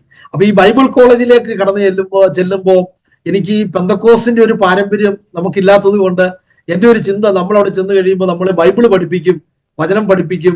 അപ്പൊ അങ്ങനെയൊക്കെ ഒരു ചിന്ത. അപ്പൊ അന്ന് ഈ താടിയും മീശയൊക്കെ ഇങ്ങനെ വടിച്ച് എന്ന് പറഞ്ഞാൽ ക്ലീൻ ഷേവായിട്ട്, അതൊക്കെ നമ്മുടെ ആ കോൺസെപ്റ്റ് ഉള്ളിയിരിക്കുന്നത്. അപ്പൊ അതൊക്കെ ചെയ്ത് ഞാൻ അവിടെ ഇന്ന് വളരെ ഭയഭക്തിയോടെ ചെന്ന് അവിടെ ഇറങ്ങി. അങ്ങനെ എനിക്ക് ഇന്റർവ്യൂലൊക്കെ, കാരണം നമ്മൾ മലയാളം മീഡിയം പഠിച്ചു വന്ന ആളല്ലേ, അപ്പൊ ഇംഗ്ലീഷ് മീഡിയത്തിൽ എന്നെ ഇന്റർവ്യൂ ചെയ്തപ്പോൾ ഇംഗ്ലീഷ് മീഡിയം അവിടെ പഠിക്കാനുള്ള ബുദ്ധിമുട്ടുണ്ടാകും എന്നൊക്കെ ടീച്ചർ പറഞ്ഞെങ്കിലും 3 ദിവസം എന്നെ അവിടെ അവർ നിരീക്ഷിച്ചിട്ട് എനിക്ക് പിന്നെ അവിടെ BTHന് അഡ്മിഷൻ തരുവാനിടയായി. അങ്ങനെ ഞാൻ അവിടെ 91-ന് ശേഷം കടന്നു ചെന്നു. 94-ൽ അവസാനമായപ്പോഴേക്കും പെട്ടെന്ന് 2 വർഷത്തിനകത്ത് എൻ്റെ അവിടുത്തെ ആ വിദ്യാഭ്യാസം പൂർത്തീകരിച്ച് പിന്നെ 95 മുതൽ ഞാൻ ഡൽഹിയുടെ പ്രദേശത്ത് കർത്താവിന്റെ വേലയിലായിരിക്കുന്നു. അപ്പൊ ഡൽഹി വരുന്നതിന് മുമ്പ് ഞാൻ അവിടുന്ന് ഗ്രാജുവേറ്റ് ചെയ്ത് ഞാൻ നേരെ പോകുന്നത്, എൻ്റെ സീനിയറായിട്ട് പഠിച്ച ഒരു കർത്താവിന്റെ ദാസനുണ്ട്, ജോൺ ജോർജ്. അദ്ദേഹം ഇപ്പോൾ രാജസ്ഥാനിലെ ചർച്ചുകളോളം ബന്ധത്തിൽ പ്രവർത്തിക്കുന്നു. അന്ന് അദ്ദേഹത്തിന്റെ കൂടെ ഈ പാകിസ്ഥാന്റെ ബോർഡർ ഏരിയ റൈസിൻ നഗർ, ശ്രീഗംഗാനഗർ, റൈസിൻ നഗറിലൊക്കെ ഞങ്ങൾ ട്രാക്ട് കൊടുക്കുകയും വളരെ പീഡകളൊക്കെ അനുഭവിക്കുന്ന അനുഭവങ്ങളൊക്കെ ഞാൻ അന്നത്തെ ഓർക്കുന്നുണ്ട്. അപ്പം ഞങ്ങളുടെ ലീഡറായി ജോൺ ജോർജ് പ്രവർത്തിക്കുമ്പോൾ അദ്ദേഹത്തിന് ഞങ്ങളുടെ മുമ്പിൽ വെച്ച് തന്നെ അദ്ദേഹത്തെ ആൾക്കാരെ മർദ്ദിക്കുന്നതൊക്കെ കാണുവാനിടയായി. ഞാൻ ഓടിച്ചെന്ന് പിടിക്കുകയും രാത്രിയുടെ യാമങ്ങളിൽ അദ്ദേഹത്തെ ഞാൻ ഇങ്ങനെ തിരുമുകയൊക്കെ ചെയ്യുന്ന അനുഭവങ്ങൾ. അപ്പൊ അതിനുശേഷം അങ്ങനെ കുറച്ചാൾ അവിടെ പ്രവർത്തിച്ചു മുന്നോട്ട്. 6 മാസത്തോളം അദ്ദേഹത്തിലൂടെ പ്രവർത്തിച്ചു. പക്ഷെ ആ സമയത്ത് എനിക്ക് മലേറിയ വന്നു. എൻ്റെ ജീവിതത്തിൽ മലേറിയ വന്നിട്ട് ഒരു 1 വീക്കോളം അവിടെ ഹോസ്പിറ്റലിൽ അഡ്മിറ്റായി. അതിനുശേഷം ഞാൻ ഇനിയും നോർത്ത് ഇന്ത്യയിലില്ല, ഈ മലേറിയ ഒക്കെ പിടിച്ചു. ഇങ്ങനെയൊക്കെ മനസ്സെല്ലാം വളരെ അസ്വസ്ഥപ്പെട്ട് ഞാൻ നാട്ടിലേക്ക് തിരിച്ചു പോകാൻ തീരുമാനിക്കുകയാണ്. അങ്ങനെ തിരിച്ച് ഞാൻ നാട്ടിൽ വന്ന് പിന്നെയും ഏകദേശം ഒരു 5-6 മാസത്തോളം ഞാൻ നാട്ടിൽ നിന്നു. അങ്ങനെ നിന്ന് പിന്നെയും ആ ഒരു ആത്മീയമായിട്ട് ബൈബിൾ കോളേജിൽ പഠിച്ച് അവിടെ വന്നെങ്കിലും പിന്നീട് മുന്നോട്ട് ഒരു പ്രവർത്തനമോ ദേവദാസന്മാരുമായിട്ട് അങ്ങ് ബന്ധപ്പെട്ട് പോകാത്തതുകൊണ്ട് അതിൻ്റെ ഒരു ക്ഷീണം ഉണ്ടായി. അങ്ങനെ നിൽക്കുമ്പോൾ ഭവനത്തിനകത്തും ഒക്കെ എനിക്ക് ബുദ്ധിമുട്ടായി, പല പല വിഷയങ്ങളുടെ മുമ്പിൽ ബുദ്ധിമുട്ടുകളായി. അങ്ങനെ ബുദ്ധിമുട്ടായി നിൽക്കുമ്പോഴാണ് 95 ജൂൺ മാസത്തില് ബംഗാളിലെ അന്ന് പ്രവർത്തിച്ചുകൊണ്ടിരിക്കുന്ന MS മോഹൻ എന്ന് പറയുന്ന ഒരു കർത്താവിന്റെ ദാസൻ, അദ്ദേഹം ഹിന്ദു മാർഗത്തിൽ നിന്ന് വിശ്വാസത്തിലേക്ക് കടന്നു വന്നു. എത്തിസ്റ്റ് ആയിരുന്ന ഒരു കാലമുണ്ട്. തിരുവല്ല മർത്തോമ കോളേജിൽ അദ്ദേഹം പഠിച്ചതാണ്. അപ്പം അദ്ദേഹം ഞങ്ങളുടെ അയൽവക്കമാണ്. പക്ഷെ ഞങ്ങളുടെയൊക്കെ ചെറുപ്രായത്തിലെ അദ്ദേഹം കേരളം വിട്ട്, അല്ലെങ്കിൽ നമ്മുടെ ആ ഗ്രാമമൊക്കെ വിട്ടുപോയതാണ്, അതുകൊണ്ട് അറിയത്തില്ല. പക്ഷെ ഞങ്ങള് സമുദായത്തിൽ നിന്നൊക്കെ പെന്തക്കോസ്തിൽ വന്നു എന്നൊക്കെ അറിഞ്ഞ് ആ കർത്തദാസൻ വീട്ടിൽ വരികയും എന്നെ വിളിച്ച് സംസാരിച്ച് അദ്ദേഹം എന്നെ അവിടുന്ന് ബംഗാളിലുള്ള ഖരഗ്പൂരിലേക്ക് കൊണ്ടുവരികയാണ്. നമുക്ക് കർത്താവിന് വേണ്ടി നോർത്ത് ഇന്ത്യയിൽ പോയി മരിക്കാം എന്നൊക്കെ പറഞ്ഞ് അദ്ദേഹം എന്നെ വിളിച്ചുകൊണ്ട് പോകുന്നു. അദ്ദേഹത്തിലൂടെ ഞാൻ അവിടെ 1 മാസം വർക്ക് ചെയ്തു. അതിനുശേഷം 95 ജൂണില് എന്നെ ഡൽഹിയിൽ കൊണ്ടുവരുന്നു. ഡൽഹിയിലെ ഫുൾ ഗോസ്പൽ ചർച്ച് പോകാനുള്ള ബന്ധത്തിൽ ഒരു ചർച്ചിന്റെ പാസ്റ്ററാക്കി എന്നെ നിയമിച്ചു. അന്ന് എനിക്കൊന്നും അറിയില്ല. ബൈബിൾ കോളേജിൽ പഠിച്ചിറങ്ങിയ സമയം പിന്നെ ആ നാട്ടിലുള്ള അല്പസമയത്തെ എക്സ്പീരിയൻസ് നോക്കിയുള്ളൂ. എന്നാൽ ആ സഭാ ചാർജിൽ എന്നെ ഏൽപ്പിച്ചു. അങ്ങനെ ദൈവത്തിന്റെ കരങ്ങൾ എന്നെ ഏൽപ്പിച്ച് ഞാൻ അങ്ങോട്ട് പ്രവർത്തനം തുടങ്ങി. അനേക ജീവിതങ്ങൾ കടന്നു വരുവാനിടയായി. വലിയ ദൈവപ്രവർത്തികളൊക്കെ അവിടെ കണ്ടു. അങ്ങനെ 1 വർഷം ഞാനിവിടെ ശുശ്രൂഷിച്ചതിന് ശേഷമാണ് 96 എൻ്റെ വിവാഹം നടക്കുന്നത്. അപ്പൊ അവിടെ മുതൽ ഇനി ഞാൻ പറയുമ്പോൾ വലിയ വലിയ സംഭവങ്ങൾ എൻ്റെ ജീവിതത്തിൽ ഉണ്ടായി. അത് എനിക്ക് തോന്നുന്നു ബിന്നി പാസ്റ്റർക്കും അതിനെ കുറിച്ച് അറിയാം. സ്തോത്രം. അങ്ങനെ 96 ജൂലൈ മാസം 10-ാം തീയതി ഞാൻ വിവാഹ ജീവിതത്തിലേക്ക് പ്രവേശിക്കുന്നു. 95 ഡൽഹിയിൽ വന്നു, സഭയാർജ് എടുക്കുന്നു ജൂൺ മാസം. പിന്നെ 96 ജൂലൈ മാസം, ഏകദേശം ഒരു വർഷത്തിന് ശേഷം എൻ്റെ വിവാഹം നടക്കുന്നു. ആ വിവാഹം റാന്നിക്കടുത്തുള്ള വെച്ചുച്ചിറ എന്ന് പറയുന്ന സ്ഥലത്ത് ഉള്ള ഒരു കുടുംബമാണ്. പ്ലാങ്കൂട്ടത്തിൽ എന്ന് പറയുന്ന കുടുംബത്തിൽ നിന്ന് ഞാൻ വിവാഹം കഴിക്കുന്നു. എൻ്റെ വൈഫിന്റെ പേര് സിസിലി എന്നായിരുന്നു. സിസിലിക്ക് 5 ആങ്ങളമാരുണ്ട്. അതില് ബിജു എന്ന് പറയുന്ന ആളിനെ ഒക്കെ എനിക്ക് വന്ന കർത്താരദാസന്റെ ഒരു ഫ്രണ്ടാണ്. അതെ പാസ്റ്ററെ, സിസിലി സത്യത്തിൽ ഞങ്ങൾ ഒരു ബാച്ചിൽ റാന്നി കോളേജിൽ പഠിച്ചതാണ്. ഞാനും സിസിലി ഒരു ബാച്ചായിരുന്നു റാന്നി കോളേജില്. സിസിലി ആയിരുന്നു, സിസിലി BA ആയിരുന്നു, ഞാൻ BSc ആയിരുന്നു. അതുപോലെ പ്രീ ഡിഗ്രി സമയത്ത് മുതൽ സിസിലി, പിന്നെ ഞങ്ങളെല്ലാം ഒരു ബാച്ചാണ്. പ്രീ ഡിഗ്രി എല്ലാം ഒരു ബാച്ചാണ്, ഒരു ടൈമാണ്. ബിജു സിസിലിയുടെ മൂത്ത ആങ്ങളെയാണ് എൻ്റെ അടുത്ത സ്നേഹിതൻ. അങ്ങനെ പറയുകയാണെങ്കിൽ ബിജുവിൻ്റെ മൂത്ത ജ്യേഷ്ഠൻ റോയിച്ചാൻ എൻ്റെ അടുത്ത സ്നേഹിതൻ. സണ്ണി പാസ്റ്റർ ഞങ്ങളൊക്കെ വളരെ ബഹുമാനിക്കുന്ന ദേവദാസൻ. ഇളയ അനുജന്മാർ, വളരെ അടുത്ത കുടുംബം. ഞങ്ങളുടെ ആ കാലഘട്ടത്തിൽ ഞങ്ങളുടെ യൂത്ത് മൂവ്മെൻറ്റിലൊക്കെ വളരെ ശക്തമായിട്ട് ഇവരെല്ലാം ഉപയോഗിക്കപ്പെട്ടവരാണ്. അതെ പാസ്റ്ററെ, പാസ്റ്ററുടെ കല്യാണത്തിന് ഞാൻ പങ്കെടുത്തിട്ടുണ്ടായിരുന്നു. അതെ അതെ. അപ്പൊ അങ്ങനെ സിസിലിയുമായിട്ട് എൻ്റെ വിവാഹം 96 ജൂലൈ മാസം കഴിഞ്ഞു. പക്ഷേ അതിനുശേഷം പെട്ടെന്ന് തന്നെ ഡൽഹിയിൽ ഞങ്ങൾ തിരിച്ചു വന്ന് ഞങ്ങള് സഭാ ശുശ്രൂഷയിൽ ഇങ്ങനെ മുന്നോട്ട് പോവുകയായിരുന്നു. ഏകദേശം ഒരു വർഷം കഴിഞ്ഞപ്പോ സിസിലി പ്രഗ്നന്റ് ആയി. അതിനുശേഷം 3 മാസം കഴിഞ്ഞതിന് ശേഷം നാട്ടിലേക്ക് ഞാനും സിസിലിയും കൂടെ യാത്ര ചെയ്യുന്നു. ആ നാട്ടിലേക്ക് പോകുന്നത് എൻ്റെ സഹോദരിയുടെ, ഇപ്പോൾ ട്രിവാൻഡ്രത്തുള്ള മിനി വർഗീസ് എന്ന് പറയുന്ന മിനിയുടെ വിവാഹത്തുള്ള ബന്ധത്തിലാണ് ഞങ്ങൾ നാട്ടിലേക്ക് പോകുന്നത്. അങ്ങനെ നാട്ടിൽ ചെന്ന് പിന്നെ സിസിലി നാട്ടിൽ നിന്ന് തിരിച്ച് എൻ്റെ കൂടെ വന്നില്ല. കാരണം വീട്ടിലുള്ളവരെല്ലാവരും പറഞ്ഞു ഇനി ഡെലിവറി ഒക്കെ കഴിഞ്ഞിട്ട് പോയാൽ മതി. അപ്പോൾ ഓൾറെഡി 3 മാസം കഴിഞ്ഞായിരുന്നു, 4 മാസത്തിലായി. അപ്പൊ അങ്ങനെ ഞാൻ തനിയെ തിരിച്ചു വന്നു. പിന്നെ സിസിലി ആ സമയങ്ങളിൽ നാട്ടിലായിരുന്നു. പക്ഷേ അങ്ങനെ ഡെലിവറിയോടുള്ള ആ സമയങ്ങൾ അടുത്തു. ഏകദേശം പ്രീമച്ചുറായിട്ട് ഹോം ഡെലിവറിയാണ് നടന്നത്. അതിനുശേഷം ഡെലിവറിയില് എന്തൊക്കെയോ കോംപ്ലിക്കേറ്റഡ് വന്നു. എന്നാൽ അതിനുശേഷം ഹോസ്പിറ്റലിൽ ഡെലിവറി കഴിഞ്ഞതിന് ശേഷം ഹോസ്പിറ്റലിൽ റാന്നി മേലാന്തോട്ടത്തിൽ കൊണ്ട് കാണിച്ചു. എല്ലാ റിപ്പോർട്ടുകളും നോർമലായിട്ടാണ് ഡോക്ടേഴ്സ് പറഞ്ഞത്. അങ്ങനെ ജീവിതത്തിൽ ഒരു അനുഭവത്തിൽ ഇരിക്കുമ്പോൾ, അപ്പൊ ഞാൻ ഡൽഹിയിലുമാണല്ലോ, അപ്പം അന്നപ്പോ കത്തില് എഴുത്തുകളിലൂടെയാണ് ആശയവിനിമയം നടത്തുന്നത്. നമുക്ക് അന്ന് ഞാൻ വാടകയ്ക്ക് താമസിക്കുമ്പോൾ ലാൻഡ് ഫോണേ ഉള്ളൂ, മൊബൈലും ഒന്നുമില്ല കയ്യില്.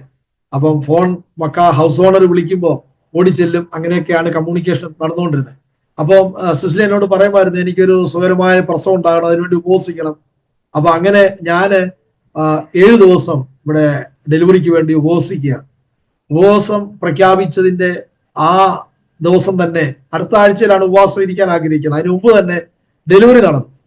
അപ്പൊ അങ്ങനെ ഡെലിവറി നടന്നു. ഞാൻ പിന്നെ ഉപവാസമൊക്കെ എടുത്ത് മുമ്പോട്ട് പോകുമ്പോൾ ആ ഉപവാസം തീരുന്നതിന്റെ ആ സമയം, ഞാൻ എൻ്റെ ഓർമ്മ ശരിയാണെങ്കിൽ അവിടെ പ്രസവം കഴിഞ്ഞ് 19ാമത്തെ ദിവസമാണ് ഞാൻ ഉപവാസത്തിന്റെ ആ സൺഡേ തീരുന്നത്. മരണം ഒരു ചൊവ്വാഴ്ചയാണ്. അപ്പം ആ സൺഡേയില് ഡെലിവറി ഒക്കെ കഴിഞ്ഞു. അതിനുശേഷം മൺഡേയില് ഉപവാസ പ്രാർത്ഥന സൺഡേയില് തീരുന്നു. മൺഡേയില് ഞാൻ എങ്ങും പോകുന്നില്ല. എന്നാൽ ചൊവ്വാഴ്ച ദിവസം എനിക്ക് രാവിലെ ഒരു മെസ്സേജ് വന്നു, സീരിയസ് ആണ്, എത്രയും പെട്ടെന്ന് നാട്ടിലേക്ക് വരണം.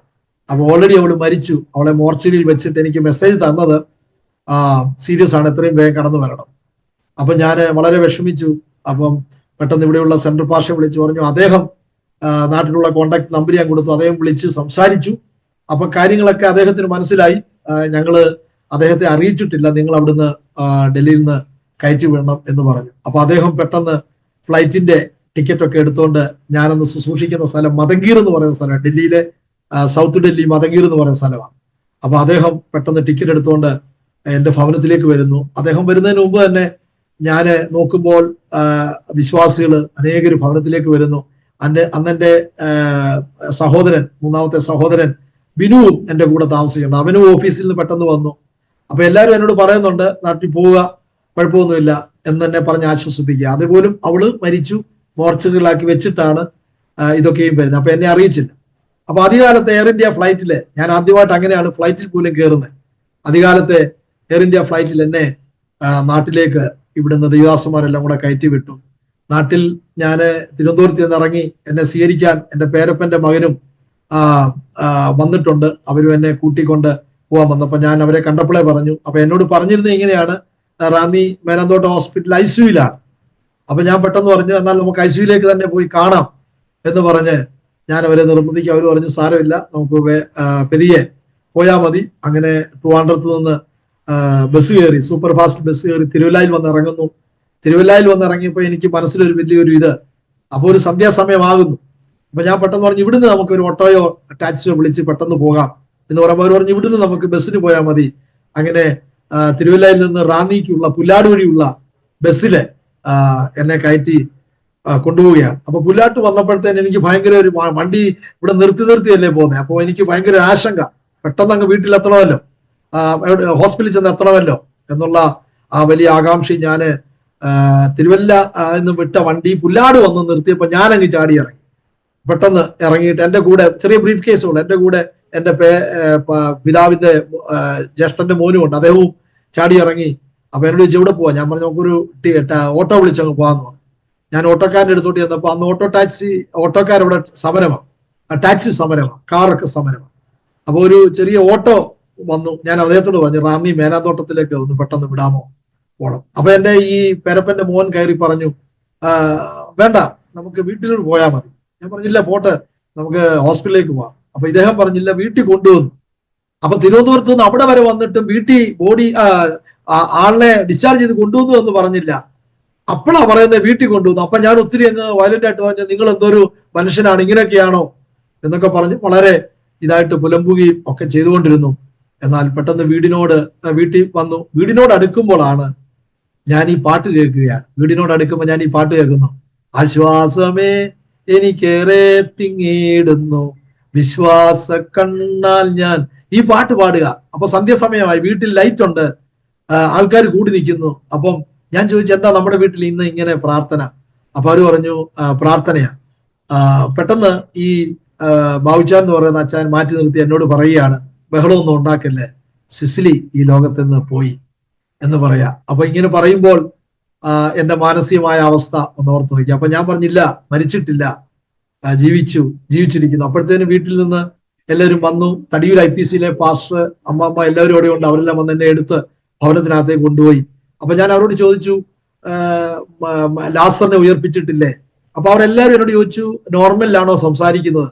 ഞാൻ പറഞ്ഞു നോർമലില്ല. അപ്പൊ എന്റെ ചിന്ത ഇതാ, മരിച്ചിട്ടില്ല, അക്സെപ്റ്റ് ചെയ്യാൻ പറ്റത്തില്ലല്ലോ. ഞാൻ ചെന്ന് മോർച്ചറിയിൽ കണ്ട് കൈവെക്കും, എഴുന്നേറ്റ് വരും എന്നുള്ള ഒരു ചിന്തയാണ് എൻ്റെ ഉള്ളത്തിൽ. അപ്പൊ ഞാൻ പറഞ്ഞു എന്നെ തന്നെ ആദ്യം കൊണ്ടുപോകണം. എന്നാൽ അങ്ങനെ എന്നെ തന്നെ ആദ്യം കൊണ്ടുപോയി ഡെഡ് ബോഡി എടുത്തിങ്ങോട്ട് വെക്കുമ്പോൾ, ഞാൻ കൈ വെക്കുമ്പോൾ പിന്നെ ആ സാഹചര്യം ഞാൻ പറയണ്ടല്ലോ അങ്ങനെ ഒരു അവസ്ഥയിലാണ്. പക്ഷെ ആ സംഭവം എന്നെ മാനസികമായിട്ട് ഒത്തിരി തളർത്തി. അത് മാത്രമല്ല 19ാമത്തെ ദിവസം അവള് പോയി. അതിനുശേഷം 35ാമത്തെ ദിവസം കുഞ്ഞും ഈ ലോകത്തിൽ നിന്ന് മാറ്റപ്പെട്ടു പോയി. അപ്പൊ കുഞ്ഞിനെ ഞങ്ങള് പിന്നെ ബിജുവിന്റെ അളിയന്റെ വീട്ടിൽ പോയി ഞങ്ങൾ ചെന്ന് എടുത്ത് പിന്നെ തിരിച്ച് വീട്ടിൽ വരുമ്പോ ചെസ്റ്റിലൊക്കെ ഇൻഫെക്ഷൻ ആയിരുന്നു. അപ്പൊ മേനാന്തോട്ടം തന്നെ കൊണ്ടുവന്നു. അവിടുന്ന് അവര് കോട്ടയം മെഡിക്കൽ കോളേജിലേക്ക് റെഫർ ചെയ്തു. അങ്ങനെ കൊണ്ടുവന്ന വഴിക്ക് നമ്മുടെ TS എബ്രഹാമിന്റെ മരുമോന് ഡോക്ടർ ഉണ്ടല്ലോ, തെക്കേമല, കോഴഞ്ചേരി തെക്കേമല. അപ്പൊ അദ്ദേഹത്തിന്റെ റെഫറൻസില് തിരുവല്ല മെഡിക്കൽ മിഷനിലേക്ക് കൊണ്ടുവരിക. എന്തായാലും അവിടെ അഡ്മിറ്റ് ചെയ്തു. ഏകദേശം ഒരു 3-4 ദിവസം അവിടെ അഡ്മിറ്റ് ചെയ്തു. പക്ഷേ ഈ കുഞ്ഞും ഈ ലോകത്തിൽ നിന്ന് മാറ്റപ്പെട്ടു പോയി. അപ്പൊ ഈ കുഞ്ഞ് പോകുമ്പോൾ ആ ഡോക്ടർ എന്നെ വിളിച്ച് ഇൻക്യുബേറ്ററിൽ കൊണ്ടുവച്ചിട്ട് ഈ കുഞ്ഞിനെ അവിടെ വെച്ചിട്ട് ട്രീറ്റ് ചെയ്യുമ്പോൾ എന്നെ ഈ മരിക്കുന്ന സമയത്ത് എന്നെ വിളിച്ച് കാണിക്കുക, ഞങ്ങൾ ഓക്സിജൻ കൊടുക്കുന്നുണ്ട്, പക്ഷേ യുവർ സൺ ഈസ് ഗോയിങ് എന്ന് പറയുമ്പോൾ ഞാനിത് കണ്ടുകൊണ്ട് നിൽക്കുക. അപ്പൊ എൻ്റെ ആ മാനസികാവസ്ഥ ഒരു പ്രത്യേക അനുഭവമാണ്. അപ്പം 19ാമത്തെ ദിവസം വൈഫ് പോകുന്നു, 35ാമത്തെ ദിവസം കുഞ്ഞു പോകുന്നു. അങ്ങനെ മാനസികമായിട്ട് ഞാൻ വളരെ തകർന്നവനായി. ദൈവമേ, നീ എന്നോട് എന്തിന് ഇങ്ങതൊക്കെ ചെയ്യുന്നു? ഞാൻ നിന്നെ നോക്കി ഇറങ്ങി തിരിച്ചിട്ട് ഇങ്ങനെ ദൈവത്തെ ചോദ്യം ചെയ്ത് സംസാരിക്കുന്ന പല വാക്കുകൾ പറയുകയും ഒക്കെ ചെയ്യുന്ന അനുഭവങ്ങൾ ഉണ്ടായി. അപ്പൊ ആ സമയത്ത് ഞാൻ ഓർക്കുന്നുണ്ട്, എന്റെ നെഞ്ചിനകത്ത് ഒരു ഭയങ്കര വേദന, എനിക്ക് സമാധാനമില്ല, ഒരു വല്ലാത്തൊരവസ്ഥ. കണ്ണ് തുറന്ന് ഇങ്ങനെ ആൾക്കാരെ നോക്കുന്നെങ്കിലും എന്റെ മുമ്പിൽ ഒരു ഡാർക്ക് എപ്പോഴും ഫീൽ ചെയ്തുകൊണ്ടിരിക്കുന്നവരാണ്. അപ്പൊ അങ്ങനെ ഭയങ്കരമായി കോപിക്കുന്ന അനുഭവം. അപ്പൊ ഇങ്ങനെയൊക്കെ വന്ന് ഇരിക്കുന്ന സമയത്താണ് അന്ന് റാന്നി ശാലേമിലെ IPC സൂക്ഷിക്കുന്ന കർത്താവിന്റെ ദാസൻ വീട്ടിൽ വരികയും അദ്ദേഹം എന്നെ അദ്ദേഹത്തിന്റെ കൂടെ കൊണ്ടുപോവുകയും അനേക ദേവദാസന്മാരുടെ പോയി കൗൺസിൽ ചെയ്യുകയും ഒക്കെ ചെയ്തു. എന്നിരുന്നാലും എന്റെ ജീവിതത്തിൽ ഒരു സന്തോഷം വരുന്നില്ല. അങ്ങനെ ഏകദേശം 3 മാസത്തോളം നാട്ടിൽ നിന്നു. നാട്ടിൽ നിൽക്കുമ്പോൾ ഇവിടെ ഡൽഹിയിലുള്ള വിശ്വാസികൾ ചിന്തിക്കുന്നത് ഞാൻ നാട്ടിൽ നിന്നാൽ പിന്നെ ഡൗൺ ആവും, അതുകൊണ്ട് എങ്ങനെയെങ്കിലും അദ്ദേഹത്തെ തിരിച്ച് ഡൽഹിയിൽ വരുത്താം. അങ്ങനെ മതകീലുള്ള വിശ്വാസികൾ എന്നെ തിരിച്ച് ഡൽഹിയിലേക്ക് കൊണ്ടുവരികയാണ്. അപ്പൊ ഞാൻ ഡൽഹിയിൽ വന്നിറങ്ങുമ്പോൾ ഞാൻ തന്നെ അവിടെ നിന്ന് ഇറങ്ങി എന്റെ ഭവനത്തിൽ വരുന്നു. ഭവനത്തിൽ വന്ന് കയറുമ്പോൾ ഒരു ഉച്ച സമയമാണ്, എല്ലാവരും ഡ്യൂട്ടിയിലാണ്, ആർക്കും വന്ന് വരാനായിട്ട് സാധിച്ചില്ല. അപ്പൊ വന്നു കഴിഞ്ഞ ഭവനത്തിലേക്ക് കയറുമ്പോൾ സിസിലിയുടെ വസ്ത്രങ്ങളും പുസ്തകങ്ങളും ഞങ്ങൾ ജീവിച്ച അനുഭവങ്ങളും ഒക്കെ കാണുമ്പോൾ പിന്നെയും ഞാൻ മാനസികമായി തകരുകയാണ്. അങ്ങനെ ഒരു വല്ലാത്ത അവസ്ഥയിലൂടെ എന്റെ ജീവിതം ഇങ്ങനെ കടന്നു പോവുകയാണ്, ഒരു സ്വസ്ഥതയില്ല. അങ്ങനെ ഇരിക്കുമ്പോൾ ഡൽഹിയിലും അനേക കർത്തദാസന്മാർ എനിക്ക് വേണ്ടി പ്രാർത്ഥിച്ചു, കൗൺസിൽ ചെയ്യുന്നു, ഇതൊക്കെ ചെയ്യുന്നുണ്ട്. എങ്കിലും എൻ്റെ ഉള്ളിന്റെ ഉള്ളിൽ ഒരു ചോദ്യവും ഒരു അസ്വസ്ഥത എപ്പോഴും. അങ്ങനെ ഇരിക്കുമ്പോഴാണ് ഇവിടെ ഡൽഹിയിലുള്ള ജേക്കബ് സി ജോൺ എന്ന് പറയുന്ന കർത്താവിന്റെ ദാസൻ 21 ദിവസം ഉപവാസം ഇരിക്കുകയും ആ ഉപവാസ പ്രാർത്ഥനയിലേക്ക് എന്നെ അദ്ദേഹം നിർബന്ധിച്ച് കൊണ്ടുപോയി പ്രാർത്ഥിക്കുകയാണ്. ആ ഉപവാസ പ്രാർത്ഥനയിലൂടെയാണ് എൻ്റെ ജീവിതത്തിൽ ഒരു ഡെലിവറൻസ് ഉണ്ടാകുന്നത്. അപ്പൊ ഏകദേശം ഇവിടെ ഡൽഹി വന്നു. പിന്നെ ഒരു വർഷം കഴിഞ്ഞതിന് ശേഷം അങ്ങനെ ഉണ്ടായെങ്കിലും പിന്നെയും ഇത് ഓർക്കുമ്പോഴൊക്കെയും വളരെ അസ്വസ്ഥതകളാണ്.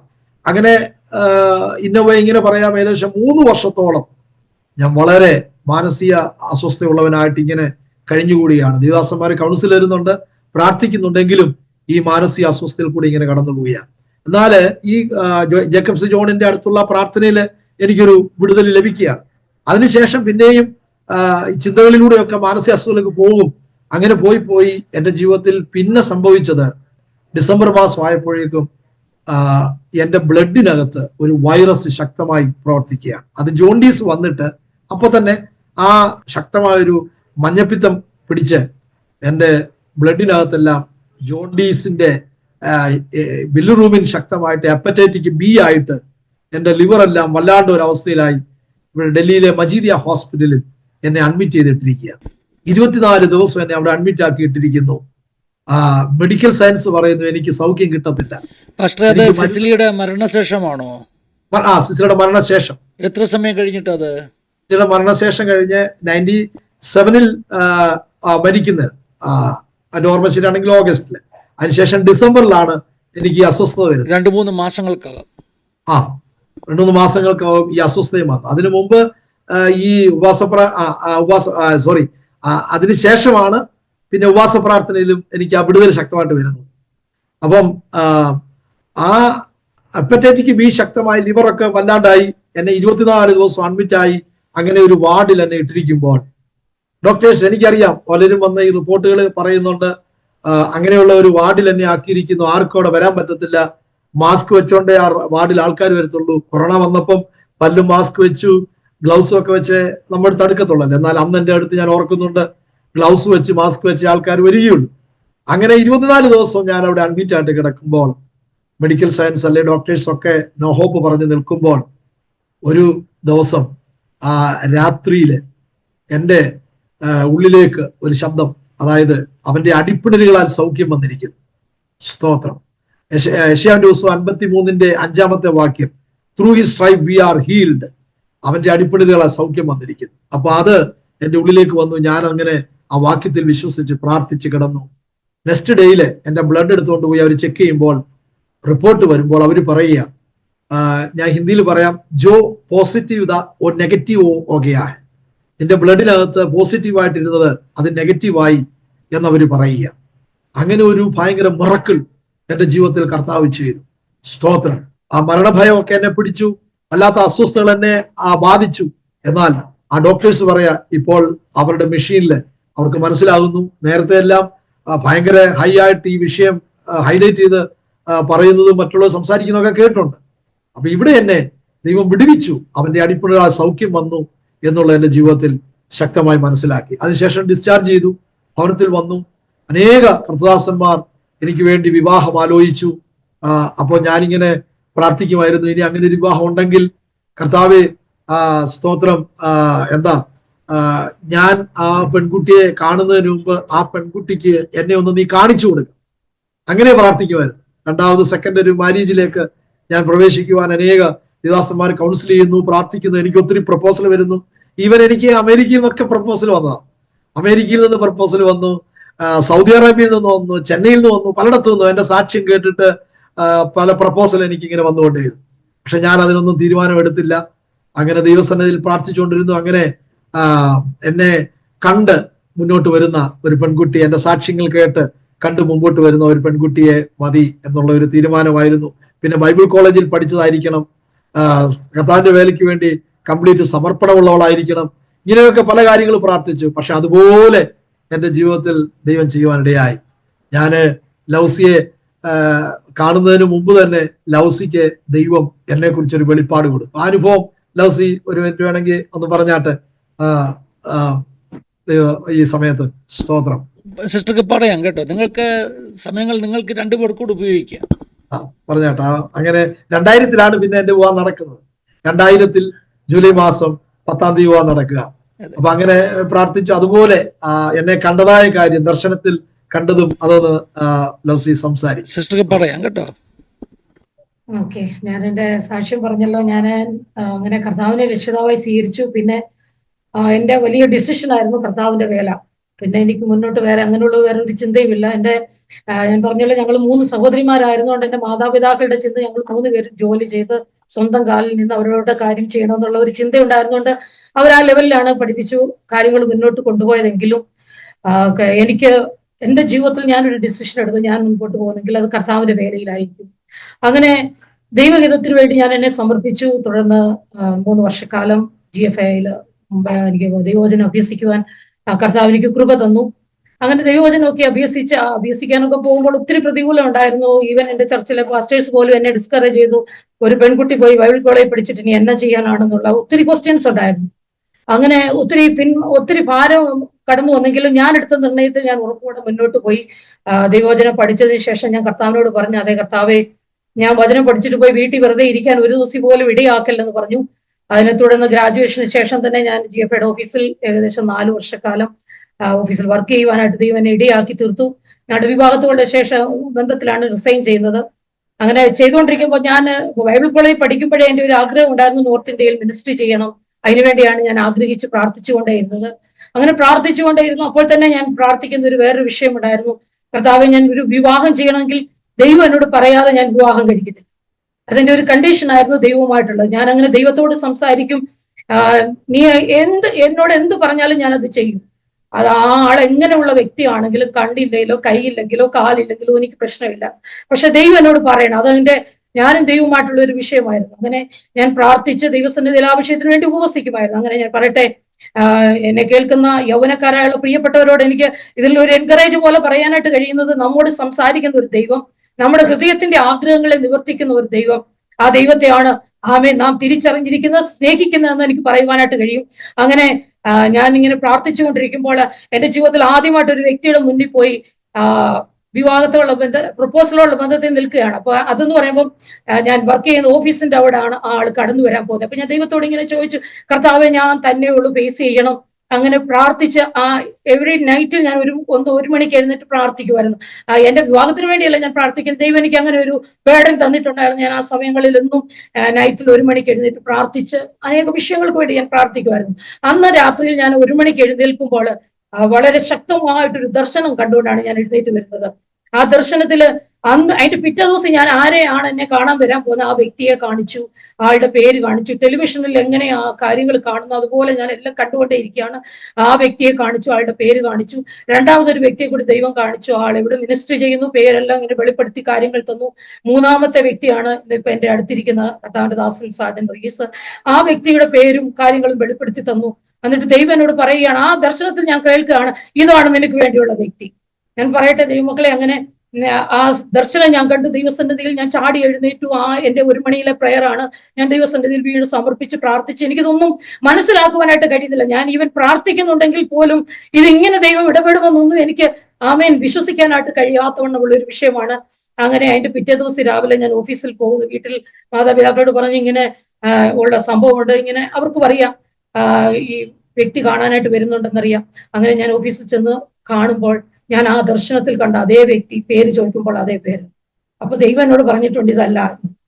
അങ്ങനെ അവിടെ സംസാരിച്ചു. കൂടെ വന്ന ആളുമായിട്ട് ഞാൻ സംസാരിച്ചിട്ട് ഫോണിൽ സംസാരിക്കുക എന്ന് പറഞ്ഞ് ആ വിഷയം അവിടെ വിട്ടു. രണ്ടാമത്തെ വ്യക്തി അതുപോലെ കടന്നു വന്നു. അതും സംഭവിച്ചില്ല. മൂന്നാമത്തേതാണ് ഈ കർത്താവിന്റെ ദാസൻ. ഞങ്ങളുടെ വിവാഹത്തുള്ള ബന്ധത്തിൽ ഒത്തിരി തടസ്സങ്ങൾ. എല്ലാ വിശ്വാസികളൊക്കെ എന്നെ ഡിസ്കറേജ് ചെയ്തു. ഒത്തിരി എന്റെ ഫ്രണ്ട്സിന് അറിയാവുന്നവർ ഡിസ്കറേജ് ചെയ്തു. ഇങ്ങനെ ഒരു സ്റ്റെപ്പ് നീ വയ്ക്കരുത്. ഈവൻ എനിക്ക് മാതാപിതാക്കളുടെ സൈഡിൽ നിന്നൊരു 100% അവരെന്നെ സപ്പോർട്ട് ചെയ്യുന്നില്ല. അങ്ങനെയുള്ള ഒരു സാഹചര്യമാണ്. പക്ഷെങ്കിൽ ഓരോ ദിവസവും ദൈവത്തിന്റെ പരിശുദ്ധാത്മാവ് ഈ കാര്യങ്ങളെ കുറിച്ച് ദർശനത്തിലൂടെ എന്നോട് ഇടപെട്ടു. അവസാനം വേറൊരു വിവാഹം ഉറപ്പിക്കുവാൻ വേണ്ടി അതും എന്നോട് ദൈവാത്മാവ് സംസാരിച്ചു. ഉറപ്പിക്കുന്ന പോലെ ആകും, പക്ഷെ അത് നടക്കില്ല എന്ന് കർത്താവ് ദർശനത്തിൽ അതും എന്നോട് അതിനുശേഷം സംസാരിക്കുവാനായിട്ട് ഇടയായിരുന്നു. ഞാൻ പറയട്ടെ ദൈവമക്കളെ, ദൈവം വന്ന ദർശനത്തിൽ കാണിച്ചത് അതിന്റെ ഏകദേശം ഒരു 10 മാസം കഴിഞ്ഞപ്പോഴാണ് ഞങ്ങളുടെ വിവാഹം നടക്കുവാനായിട്ട് ഇടയായി തീർന്നത്. ഇതിനോടകം അനേക വിഷയങ്ങൾ മുൻപോട്ട് കടന്നുപോയെങ്കിലും ദൈവം എന്തു പറഞ്ഞു അതുപോലെ തന്നെ ജീവിതത്തിൽ സംഭവിക്കുവാനായിട്ട് ഇടയായി തീർന്നു. ഏകദേശം ഇപ്പോൾ 24 വർഷം കഴിഞ്ഞ് ഈ ജൂലൈ 10 ആകുമ്പോൾ 25 വർഷമാകും. ആ 25 വർഷക്കാലം കർത്താവ് ഞങ്ങളെ ഇങ്ങനെ കുടുംബമായിട്ട് കർത്താവിന്റെ വേലയിലായിരിക്കാൻ സഹായിച്ചതിന്റെ 25ാമത്തെ വർഷമാണ് ഈ ഡൽഹിയുടെ പ്രദേശത്ത് കർത്താവിന്റെ വേലയിലായിരിക്കാൻ ദൈവം സഹായിച്ചു. സ്തോത്രം. ഈ 25 വർഷത്തെ അനുഭവം ഇനി പറയാൻ പോയാൽ ഇന്നും നാളെ ഒന്നും തീരത്തില്ല. അതുകൊണ്ട് ഇവിടെ കൊണ്ട് ഞാൻ എന്റെ ഈ അനുഭവത്തെ പറഞ്ഞ് അവസാനിപ്പിക്കുവാനായിട്ട് ആഗ്രഹിക്കുന്നു. ഒരു കാര്യം ഞാൻ വീണ്ടും ഓർപ്പിക്കുകയാണ്, നമ്മോട് കൃത്യമായിട്ട് സംസാരിക്കുന്ന ഒരു ദൈവമുണ്ട്. നമ്മൾ ദൈവത്തോട് സ്തോത്രം എന്ത് ചോദിക്കുന്നു അതാണ് വചനം പറയുന്നത്. ചോദിക്കുന്നതിലും നനയ്ക്കുന്നതിലും അത്യന്തപരമായി നമ്മളിൽ വ്യാപരിപ്പിക്കുന്ന ആത്യന്ത ശക്തി ഏതെന്ന് തിരിച്ചറിയുവാൻ സർവശക്തനായ ദൈവം എന്റെ ജീവിതത്തിൽ ഇടയാക്കിയെങ്കിൽ പ്രിയ കുഞ്ഞുങ്ങളെ, യൗവനക്കാരെ, നമ്മോട് സംസാരിക്കുന്ന തെറ്റായ പാതയിലേക്ക് നമ്മെ നയിക്കുന്നതല്ല, നമ്മെ ഉദ്ദിഷ്ട സ്ഥാനത്ത് ലക്ഷ്യസ്ഥാനത്ത് കൊണ്ടെത്തിക്കുന്ന ഒരു പരിശുദ്ധാത്മാവും ദൈവ സാന്നിധ്യവും നമ്മോടൊപ്പം ഉണ്ട്. നാം ആഗ്രഹിച്ചാൽ ആ ആത്മാവ് നമ്മെ ജയത്തോടെ നയിക്കും. അപ്പൊ അങ്ങനെ ഞാന് ശക്തമായിട്ട് ഈവൻ വെള്ളം പോലും കുടിക്കാതെ, ആഹാരവും വെടിഞ്ഞ് വെള്ളം പോലും കുടിക്കാതെ 3 ദിവസം ഞാൻ ഉപവസിച്ചു. അപ്പൊ പലരും പറയും ഈ ഏപ്രിൽ മാസത്തില് ഞാൻ അന്ന് ഉപവസിക്കുന്ന സമയത്ത് അങ്ങനൊന്നും ചെയ്യില്ലേ, പ്രശ്നമാകും. അപ്പം അങ്ങനെ ഉപവസിച്ച് കർത്താവെ എന്നെ വിവാഹം കഴിക്കാൻ വരുന്നവൾക്ക് എന്നെ കാണിച്ചു കൊടുക്കണം. അവർക്ക് എന്റെ പേരും എന്റെ നീളവും എല്ലാ കാര്യങ്ങളും വെളിപ്പെടുത്തി കൊടുത്തു. അപ്പൊ ഞാൻ കാണാൻ ചെല്ലുമ്പം ഇതൊന്നും അന്നേരം സംസാരിച്ചില്ല. എന്റെ സാക്ഷിയൊക്കെ ഞാൻ പറഞ്ഞു. അപ്പൊ അവർക്ക് സാക്ഷിയൊക്കെ അറിയാം, അത് കേട്ടിട്ടുണ്ടായിരുന്നു അല്ലെ, അങ്ങനെ കേട്ടിട്ടുണ്ടായിരുന്നു. അപ്പം അങ്ങനെയാണ് ഞങ്ങളുടെ വിവാഹം നടക്കുന്നത്. വിവാഹം നടന്നതിന് ശേഷം പിന്നെ അറിയാമല്ലോ, നമ്മുടെ ഓർമ്മകളും പല കാര്യങ്ങളും അങ്ങോട്ടും ഇങ്ങോട്ടൊക്കെ വരും. അപ്പൊ അതിൽ അങ്ങോട്ടും ഇങ്ങോട്ടും ഒക്കെ ഞങ്ങൾക്കൊരു ബോധ്യമുണ്ട്, ഞങ്ങൾക്ക് രണ്ടുപേർക്കും ഒരു ബോധ്യമുണ്ട്, ദൈവമാണ് യോജിപ്പിച്ചത്, ദൈവമാണ് നമ്മളെ കൂട്ടിച്ചേർത്തത്. അങ്ങനെയെങ്കിൽ ദൈവം അതെല്ലാം ചെയ്യും. പിന്നെ അങ്ങനെ മുമ്പോട്ടുള്ള കുടുംബജീവിതത്തിൽ ഞങ്ങൾക്ക് പിന്നെ 3 കുഞ്ഞുങ്ങളെ തന്നു. ഞങ്ങൾക്ക് 3 കുഞ്ഞുങ്ങളെ തന്നു. മൂത്ത മോനിപ്പം 23 വയസ്സിലേക്ക് കയറി, അവൻ ഗ്രാജുവേറ്റ് ചെയ്തു ഡൽഹിയിലെ ഇവിടെ അമേഠിയിൽ നിന്ന്. രണ്ടാമത്തെ മോനെ ഇപ്പോ 21 കഴിഞ്ഞു വയസ്സ്, 20 വയസ്സ് കഴിഞ്ഞു. ഇളയതൊരു മോള്, അവക്ക് 19 വയസ്സ് കഴിഞ്ഞു. അവള് ബാംഗ്ലൂരിലെ നഴ്സിംഗിന് പഠിക്കുന്നു. അപ്പം ഞങ്ങളുടെ ഇളയ മോളും രണ്ടാമത്തെ മോനും തമ്മിൽ 1 വയസ്സിനുള്ള വ്യത്യാസമേ ഉള്ളൂ. അപ്പം ഈവൻ ഈ രണ്ടാമത്തെ മോന് 5 മാസം പ്രായമുള്ളപ്പോൾ മോള് പ്രഗ്നന്റ് ആയി. അപ്പൊ ഇവക്ക് ബെഡ് റെസ്റ്റ് പറഞ്ഞിരിക്കുക ഡോക്ടർ. ബ്രസ്റ്റ് ഫീഡിങ് 5 മാസം പ്രായമായതേ ഉള്ളൂ രണ്ടാമത്തെ മോന്. അപ്പോ ബ്രസ്റ്റ് ഫീഡിങ് ചെയ്യാൻ പറ്റുന്നില്ല. മൂന്നാമത്തെ പ്രഗ്നന്റ് ആയി. വളരെ ബുദ്ധിമുട്ട്. ഇതൊക്കെ ഞങ്ങൾ ഇപ്പോൾ ഇവിടുന്ന് പറയുക, ഒരുപക്ഷെ ഇതൊന്നും ഞങ്ങളുടെ സഹോദരങ്ങൾക്ക് ആർക്കും അറിയില്ല. അങ്ങനെ ഒരുപാട് വിഷയങ്ങൾ ഞങ്ങൾ അഭിമുഖീകരിച്ചു. 6 മാസം കഴിഞ്ഞാണ് പുറത്തുള്ളവർ പലരും അറിയുന്നത് ഇവള് പ്രഗ്നന്റ് ആണെന്ന് പോലും. അപ്പൊ അങ്ങനെ ഞാൻ ഒത്തിരി ശുശ്രൂഷയും ഞാന് പല ചർച്ചകളിൽ ഇങ്ങനെ 3 വർഷം 5 വർഷമൊക്കെ ശുശ്രൂഷയിൽ ഇരുന്ന് എനിക്ക് അങ്ങനെ കണ്ടിന്യൂ ആയിട്ട് ഇരിക്കാം. പക്ഷെ 3 വർഷം 5 വർഷം കഴിയുമ്പോൾ ഞാൻ അവിടുത്തെ ശുശ്രൂഷ കഴിഞ്ഞ് വേറൊരു തലത്തിലേക്ക് തന്നെ കർത്താവ് മൂവി ഏൽപ്പിക്കുമ്പോൾ ഞങ്ങൾ അങ്ങ് അത് മറ്റുള്ളവരെ ഏൽപ്പിച്ചിട്ട് അങ്ങ് പോവുകയാണ്. അപ്പൊ ഞാൻ പറഞ്ഞു വന്നേ, അങ്ങനെ പലയിടങ്ങളിൽ ഷിഫ്റ്റ് ചെയ്ത് പോകുന്നു വരുന്നു. വളരെ ബുദ്ധിമുട്ടുകൾ, വളരെ പ്രയാസങ്ങൾ, ഭയങ്കര ചലഞ്ചസുകൾ ജീവിതത്തിൽ പലപ്പോഴും ഉണ്ടായിട്ടുണ്ട്. അപ്പൊ ഇളയ മോടെ ഡെലിവറി സമയത്ത് ഡോക്ടേഴ്സ് പറഞ്ഞു ഭയങ്കര കോംപ്ലിക്കേറ്റഡ് ആണെന്ന് പറഞ്ഞു. അതായത് ഈ മോടെ ഡെലിവറി സമയത്ത് ഞാൻ ഇവളെയും കൊണ്ട് ഹോസ്പിറ്റലിലേക്ക് രാവിലെ ഇവള് പറയുന്നു പെയിൻ വരുന്നു, ഒരു ടാക്സി വിളിച്ച് കൊണ്ടുപോകുമ്പോൾ ഓൺ ദ വേയിൽ റോഡിൽ വെച്ച് വണ്ടിക്കകത്ത് വെച്ച് തന്നെ 60% അവിടെ വയറ് താഴുകയാണ്. ഡെലിവറി നടക്കേണ്ടതായ വഴി താഴുകയാണ്. ട്രാഫിക്കിൽ ഞങ്ങൾ കിടക്കുക. നോർത്ത് നോക്കി അങ്ങനെ സംഭാവ് ഹോസ്പിറ്റലിൽ എത്തിച്ചു. എമർജൻസി വാർഡിൽ എത്തിച്ചപ്പോൾ ആ ഡോക്ടേഴ്സ് പറയുകയാണ് അവരുടെ ഒബ്സർവേഷനിൽ അവർക്ക് ടൈം വെച്ചിട്ടുണ്ട്, അതിനുള്ളിൽ നടന്നില്ലെങ്കിൽ ഓപ്പറേഷൻ ചെയ്യണം, അല്ലെങ്കിൽ ഇത് ഡിഫിക്കൽട്ട് ആവും എന്നൊക്കെ പറഞ്ഞ് എന്നെ കൊണ്ട് സൈനൊക്കെ ചെയ്യിക്കുക. അപ്പൊ കുഞ്ഞ് വയറ്റിൽ കിടന്ന് എല്ലാം ചെയ്തു അങ്ങനെ ഒരു വല്ലാത്ത അവസ്ഥയിൽ. പക്ഷെ ഞാൻ മുട്ടുമടക്കി ദൈവത്തോട് പറഞ്ഞു, കർത്താവേ നിനക്കെല്ലാം സാധ്യം, അസാധ്യമായിട്ടൊന്നുമില്ല. അങ്ങനെ ദൈവസന്നിധിയിൽ പ്രാർത്ഥിച്ചു. അവരുടെ ഒബ്സർവേഷനിൽ തന്നെ നോർമൽ ഡെലിവറി നടന്നു. അങ്ങനെ ദൈവം മിറക്കിള് ആ കാര്യത്തിൽ ചെയ്തു. അതിനുശേഷം ഈ നോർത്ത് ഇന്ത്യ വേലയുള്ള ബന്ധത്തിൽ കർത്താവിന്റെ ദാസൻ അറിയാം, അനേക ചലഞ്ചസുകൾ, പല വിഷയങ്ങൾ ജീവിതത്തിന് മുമ്പിൽ ഉണ്ടായിട്ടുണ്ട്.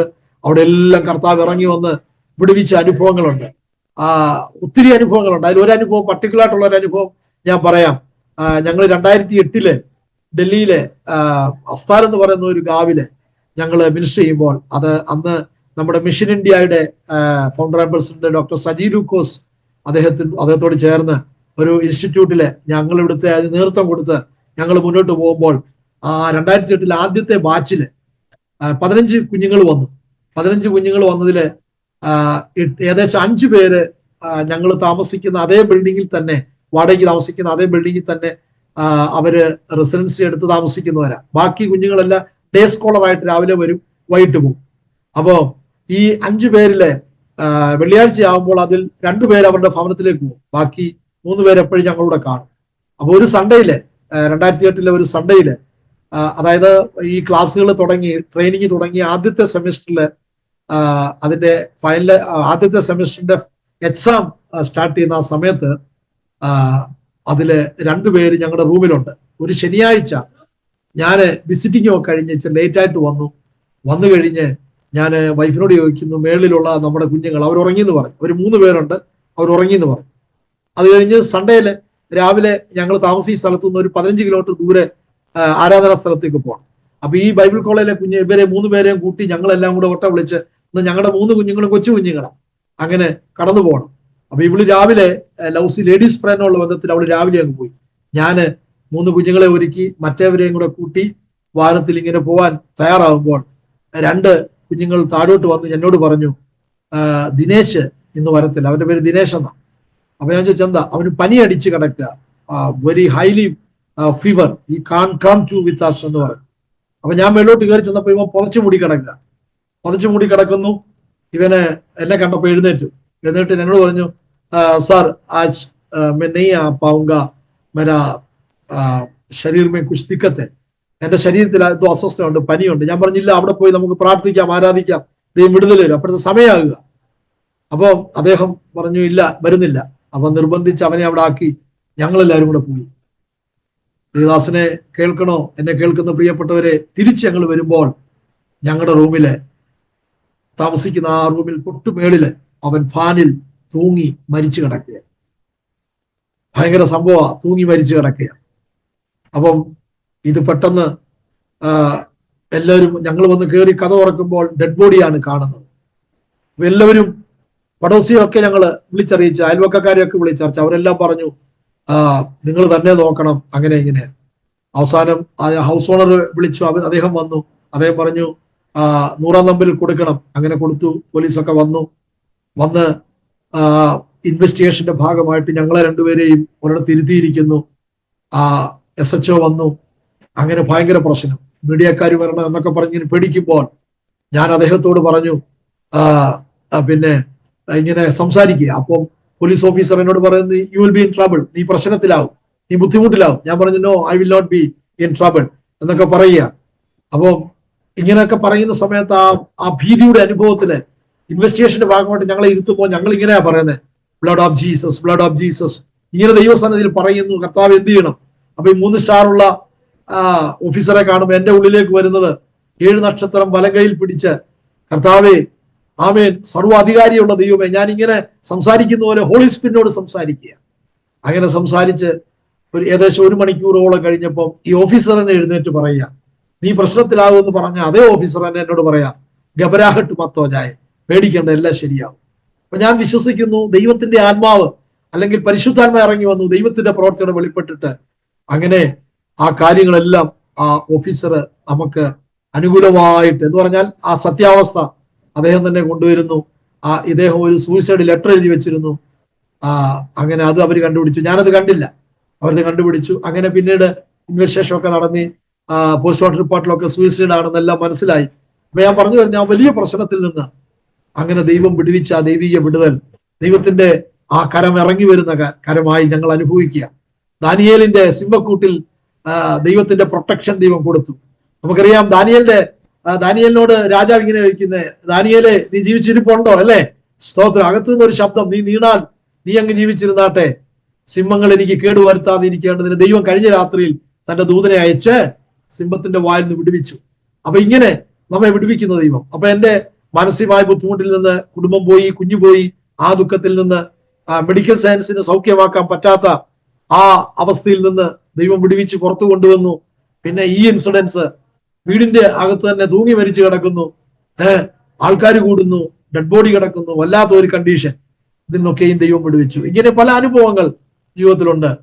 അപ്പൊ ഞാന് നിന്ന സ്ഥലങ്ങളിലെല്ലാം ദൈവത്തിന്റെ വലിയ മിറക്കുകൾ, അത്ഭുതത്തിന്റെ സാക്ഷ്യങ്ങൾ ഒത്തിരി വേറെയുണ്ട്. പ്രാർത്ഥിക്കുമ്പോൾ തന്നെ ദൈവം സൗഖ്യം കൊടുക്കുന്ന അനുഭവം. സ്തോത്രം. കഴിഞ്ഞ സൺഡേയിലും ആരാധിക്കുകയാണെങ്കിൽ ഭൂതങ്ങൾ ഇളകി, ദൈവീയ വിടുതലുകൾ ദൈവോടെ ചെയ്യുന്നു. അനേകരെ സ്നാനപ്പെടുത്തുവാൻ ദൈവം എനിക്ക് ഭാഗ്യം നൽകി. അപ്പൊ അങ്ങനെ ദൈവത്തിന്റെ വലിയ പ്രവൃത്തി ജീവിതത്തിൽ അനുഭവിക്കുവാനായി ദൈവടയാക്കുന്നുണ്ട്. പല ചലഞ്ചസുകളുണ്ട്, പല ചലഞ്ചസ്. എല്ലാം ഒന്നും ഞാൻ ആരോടും അങ്ങനെ എന്റെ സഹോദരങ്ങളോട് ആരോടും ഒന്നും ഷെയർ ചെയ്യാറില്ല. കാരണം ദൈവം എല്ലാം അറിയുന്നല്ലോ, കർത്താവ് അറിയാതെ ഒന്നുമില്ലല്ലോ. അങ്ങനെ ദൈവസന്നിധിയിൽ ദൈവത്തിന്റെ പ്രവർത്തികൾ കാണുവാനിടയായി. അതുപോലെ ഞങ്ങളിപ്പോൾ ഡൽഹിയിൽ ഇപ്പോൾ ഇരിക്കുന്നത്, ഞങ്ങൾക്ക് ഇവിടെ ദൈവം തന്ന ഒരു വീട്ടിലാണ് ഇരിക്കുന്നത്. അപ്പൊ ഈ വീട് ഞങ്ങളുടെ 9ാമത്തെ ഷിഫ്റ്റിംഗ് ആയിട്ട് ഇവിടെ വന്നതാണ്. 15ാമത്തെ ഷിഫ്റ്റിംഗ് ആയിട്ട് ഇവിടെ വന്നതാണ്. അപ്പൊ ഇങ്ങനെ മാറി മാറി ഷിഫ്റ്റിങ്ങും പോക്കും വരവും ഭയങ്കര ബുദ്ധിമുട്ടുകളും പ്രയാസങ്ങളും ഒക്കെ. എന്നാൽ ഇവിടെ വന്നു കഴിഞ്ഞപ്പോൾ ഈ വീട് ദൈവം ഞങ്ങൾക്ക് തരാനിടയായി. ആമേൻ. ബാങ്കിൽ ഇതിന്റെ ഹൗസ് ഓണർ പറഞ്ഞത് നിങ്ങൾക്കുള്ള വീടാ. അപ്പൊ അവരുമായിട്ടുള്ള ഡീലിംഗ് ഒക്കെ ഓക്കെ അതിന് ശേഷം അവർ തന്ന പേപ്പർ അനുസരിച്ച് ബാങ്കിൽ ചെന്ന് ചോദിച്ചപ്പോൾ പാർഷല്ലേ നിങ്ങൾക്ക് കിട്ടത്തില്ലെന്ന് പറഞ്ഞു. എന്നാൽ ആദ്യം ഒരു ബാങ്ക് റിജക്ട് ചെയ്ത്, രണ്ടാമത് വേറെ ബാങ്കുകാരുടെ വന്ന് ഞങ്ങളെ വിളിച്ചോണ്ട് പോയി. ആ ബാങ്കുകാർ ഇങ്ങനെയാ പറഞ്ഞത്, നിങ്ങൾക്ക് എത്ര വേണം? ഞാൻ പറഞ്ഞു 100%. അവർ പറഞ്ഞു no, 100% you will not get. If it is okay everything you will get 80%. അപ്പൊ 80% ഓക്കെ ആയാൽ ബാക്കി 20% ഹൂ വിൽ പ്രൊവൈഡ് യു എന്ന് ചോദിച്ചു. 80% ഞങ്ങൾ ഓക്കെ ആക്കി തന്നാൽ 20% അത് തരും. അപ്പൊ ഞാൻ പറയുക 20% മൈ ഫാദർ വിൽ ഗീവ്. ഞാൻ ആ ഇന്റർവ്യൂവിൽ ഇങ്ങനെയാ പറയുന്നത്, 20% മൈ ഫാദർ വിൽ ഗീവ്. അപ്പൊ അവര് ചോദിച്ചു father means what, family background? ഞാൻ പറയും whatever, I don't know, my father will give. അവർ ആ പേപ്പർ എഴുതി വെച്ച് ഫാമിലി ബാക്ക്ഗ്രൗണ്ട്. അപ്പൊ ഇതെല്ലാം കഴിഞ്ഞതിന് ശേഷം ഞാൻ ചോദിച്ചു സാർ എനി ഹോപ്പ്? അപ്പൊ പുള്ളി പറഞ്ഞു within 2 days U will get message. 2 ദിവസം കഴിഞ്ഞപ്പോൾ എനിക്ക് മെസ്സേജ് വരികയാണ്, your loan has been sanction. അങ്ങനെ ദൈവത്തിന്റെ അത്ഭുത പുറത്ത് അങ്ങനെയാണ് ഈ വീട് ഞങ്ങൾക്ക് ലഭിപ്പായിരുന്നത്. അപ്പം കർത്താവിന്റെ വചനം പറയുന്നു, നന്മയും കരുണയും നമ്മുടെ ആയുഷ്കാലമൊക്കെ നമ്മെ പിന്തുടരും. അപ്പൊ ഞാൻ വിദേശത്ത് പോവുകയും വിദേശത്ത് പോകാനും അങ്ങനെയൊക്കെ പല ചിന്തകളൊക്കെ വെച്ച് പ്രവർത്തിച്ച ഒരു സമയങ്ങളുണ്ട്. പക്ഷെ എന്നെ കുറിച്ചുള്ള ദൈവത്തിന്റെ നടത്തിപ്പുന്നുണ്ട്. ഇങ്ങനെയായിരുന്നു, പല കഷ്ടങ്ങളിലൂടെ കടന്നു വന്നു. ഇത്രത്തോളം കുടുംബജീവിതത്തിൽ ഞങ്ങൾക്ക് സന്തോഷിപ്പാൻ ഇടയാക്കുന്നു. ഞാൻ ഒരു കാര്യം വ്യക്തമായിട്ട് പറയുന്നത്,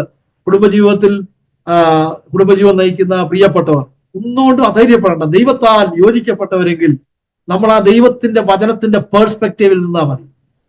കൊലോസ്യ ലേഖനത്തിൽ നമ്മൾ കാണുന്നുണ്ട്, ഭർത്താവ് ഭാര്യയെ സ്വന്തം ശരീരത്തെ പോലെ സ്നേഹിക്കണം, ഭാര്യ വചനപ്രകാരം ദൈവസന്നിധിയിൽ കീഴ്പ്പെടണം. അങ്ങനെ അങ്ങോട്ടും ഇങ്ങോട്ടും മക്കളെ, ഭർത്താക്കന്മാരെ, ഭാര്യമാരെ, കുഞ്ഞുങ്ങളെ എന്ന് വിളിച്ചുകൊണ്ട് കൊലോസ്യ ലേഖനത്തിലെ എഫെസ്യ ലേഖനത്തിലൊക്കെ ആ കുടുംബജീവിതത്തിന്റെ തത്വങ്ങൾ നമുക്ക് പരിശുദ്ധാത്മാവിലൂടെ കിട്ടുന്നുണ്ട്. അപ്പൊ അതുപോലെ എന്റെ സ്വന്തം ശരീരത്തെ പോലെ ഞാൻ കുടുംബത്തെ സ്നേഹിക്കണം, എന്റെ സ്വന്തം ശരീരത്തെ ഞാൻ നോവിക്കത്തില്ല. അതുപോലെ അങ്ങനെ വചനത്തിന്റെ പേഴ്സ്പെക്റ്റീവിലാണ് നമ്മൾ പോകുന്നതെങ്കിൽ, ദൈവസം പോകുന്നതെങ്കിൽ ഏത് കഷ്ടത്തിൽ നിന്നും ദൈവം നമ്മെ വിടുവിക്കും, ദൈവത്തിന്റെ പ്രവർത്തികൾ വെളിപ്പെടും. ഞങ്ങളുടെ ജീവിതത്തിൽ ഇങ്ങനെ പല പ്രതികൂലങ്ങൾ കടന്നു വന്ന സാഹചര്യങ്ങളിലെല്ലാം കർത്താവിന്റെ ദൈവീക വിടുതലുകൾ അനുഭവിച്ചു പോകുന്നു. ഇപ്പോഴും പല ചലഞ്ചസുകളുണ്ട്, കർത്താവിന്റെ ദാസന് അറിയാം, പല ചലഞ്ചസുകളുണ്ട്. അതിന്മേലൊക്കെ ദൈവം വിടുതൽ നൽകി തന്ന് ഇങ്ങനെ മുമ്പോട്ട് കൊണ്ടുപോയിക്കൊണ്ടേയിരിക്കുന്നു.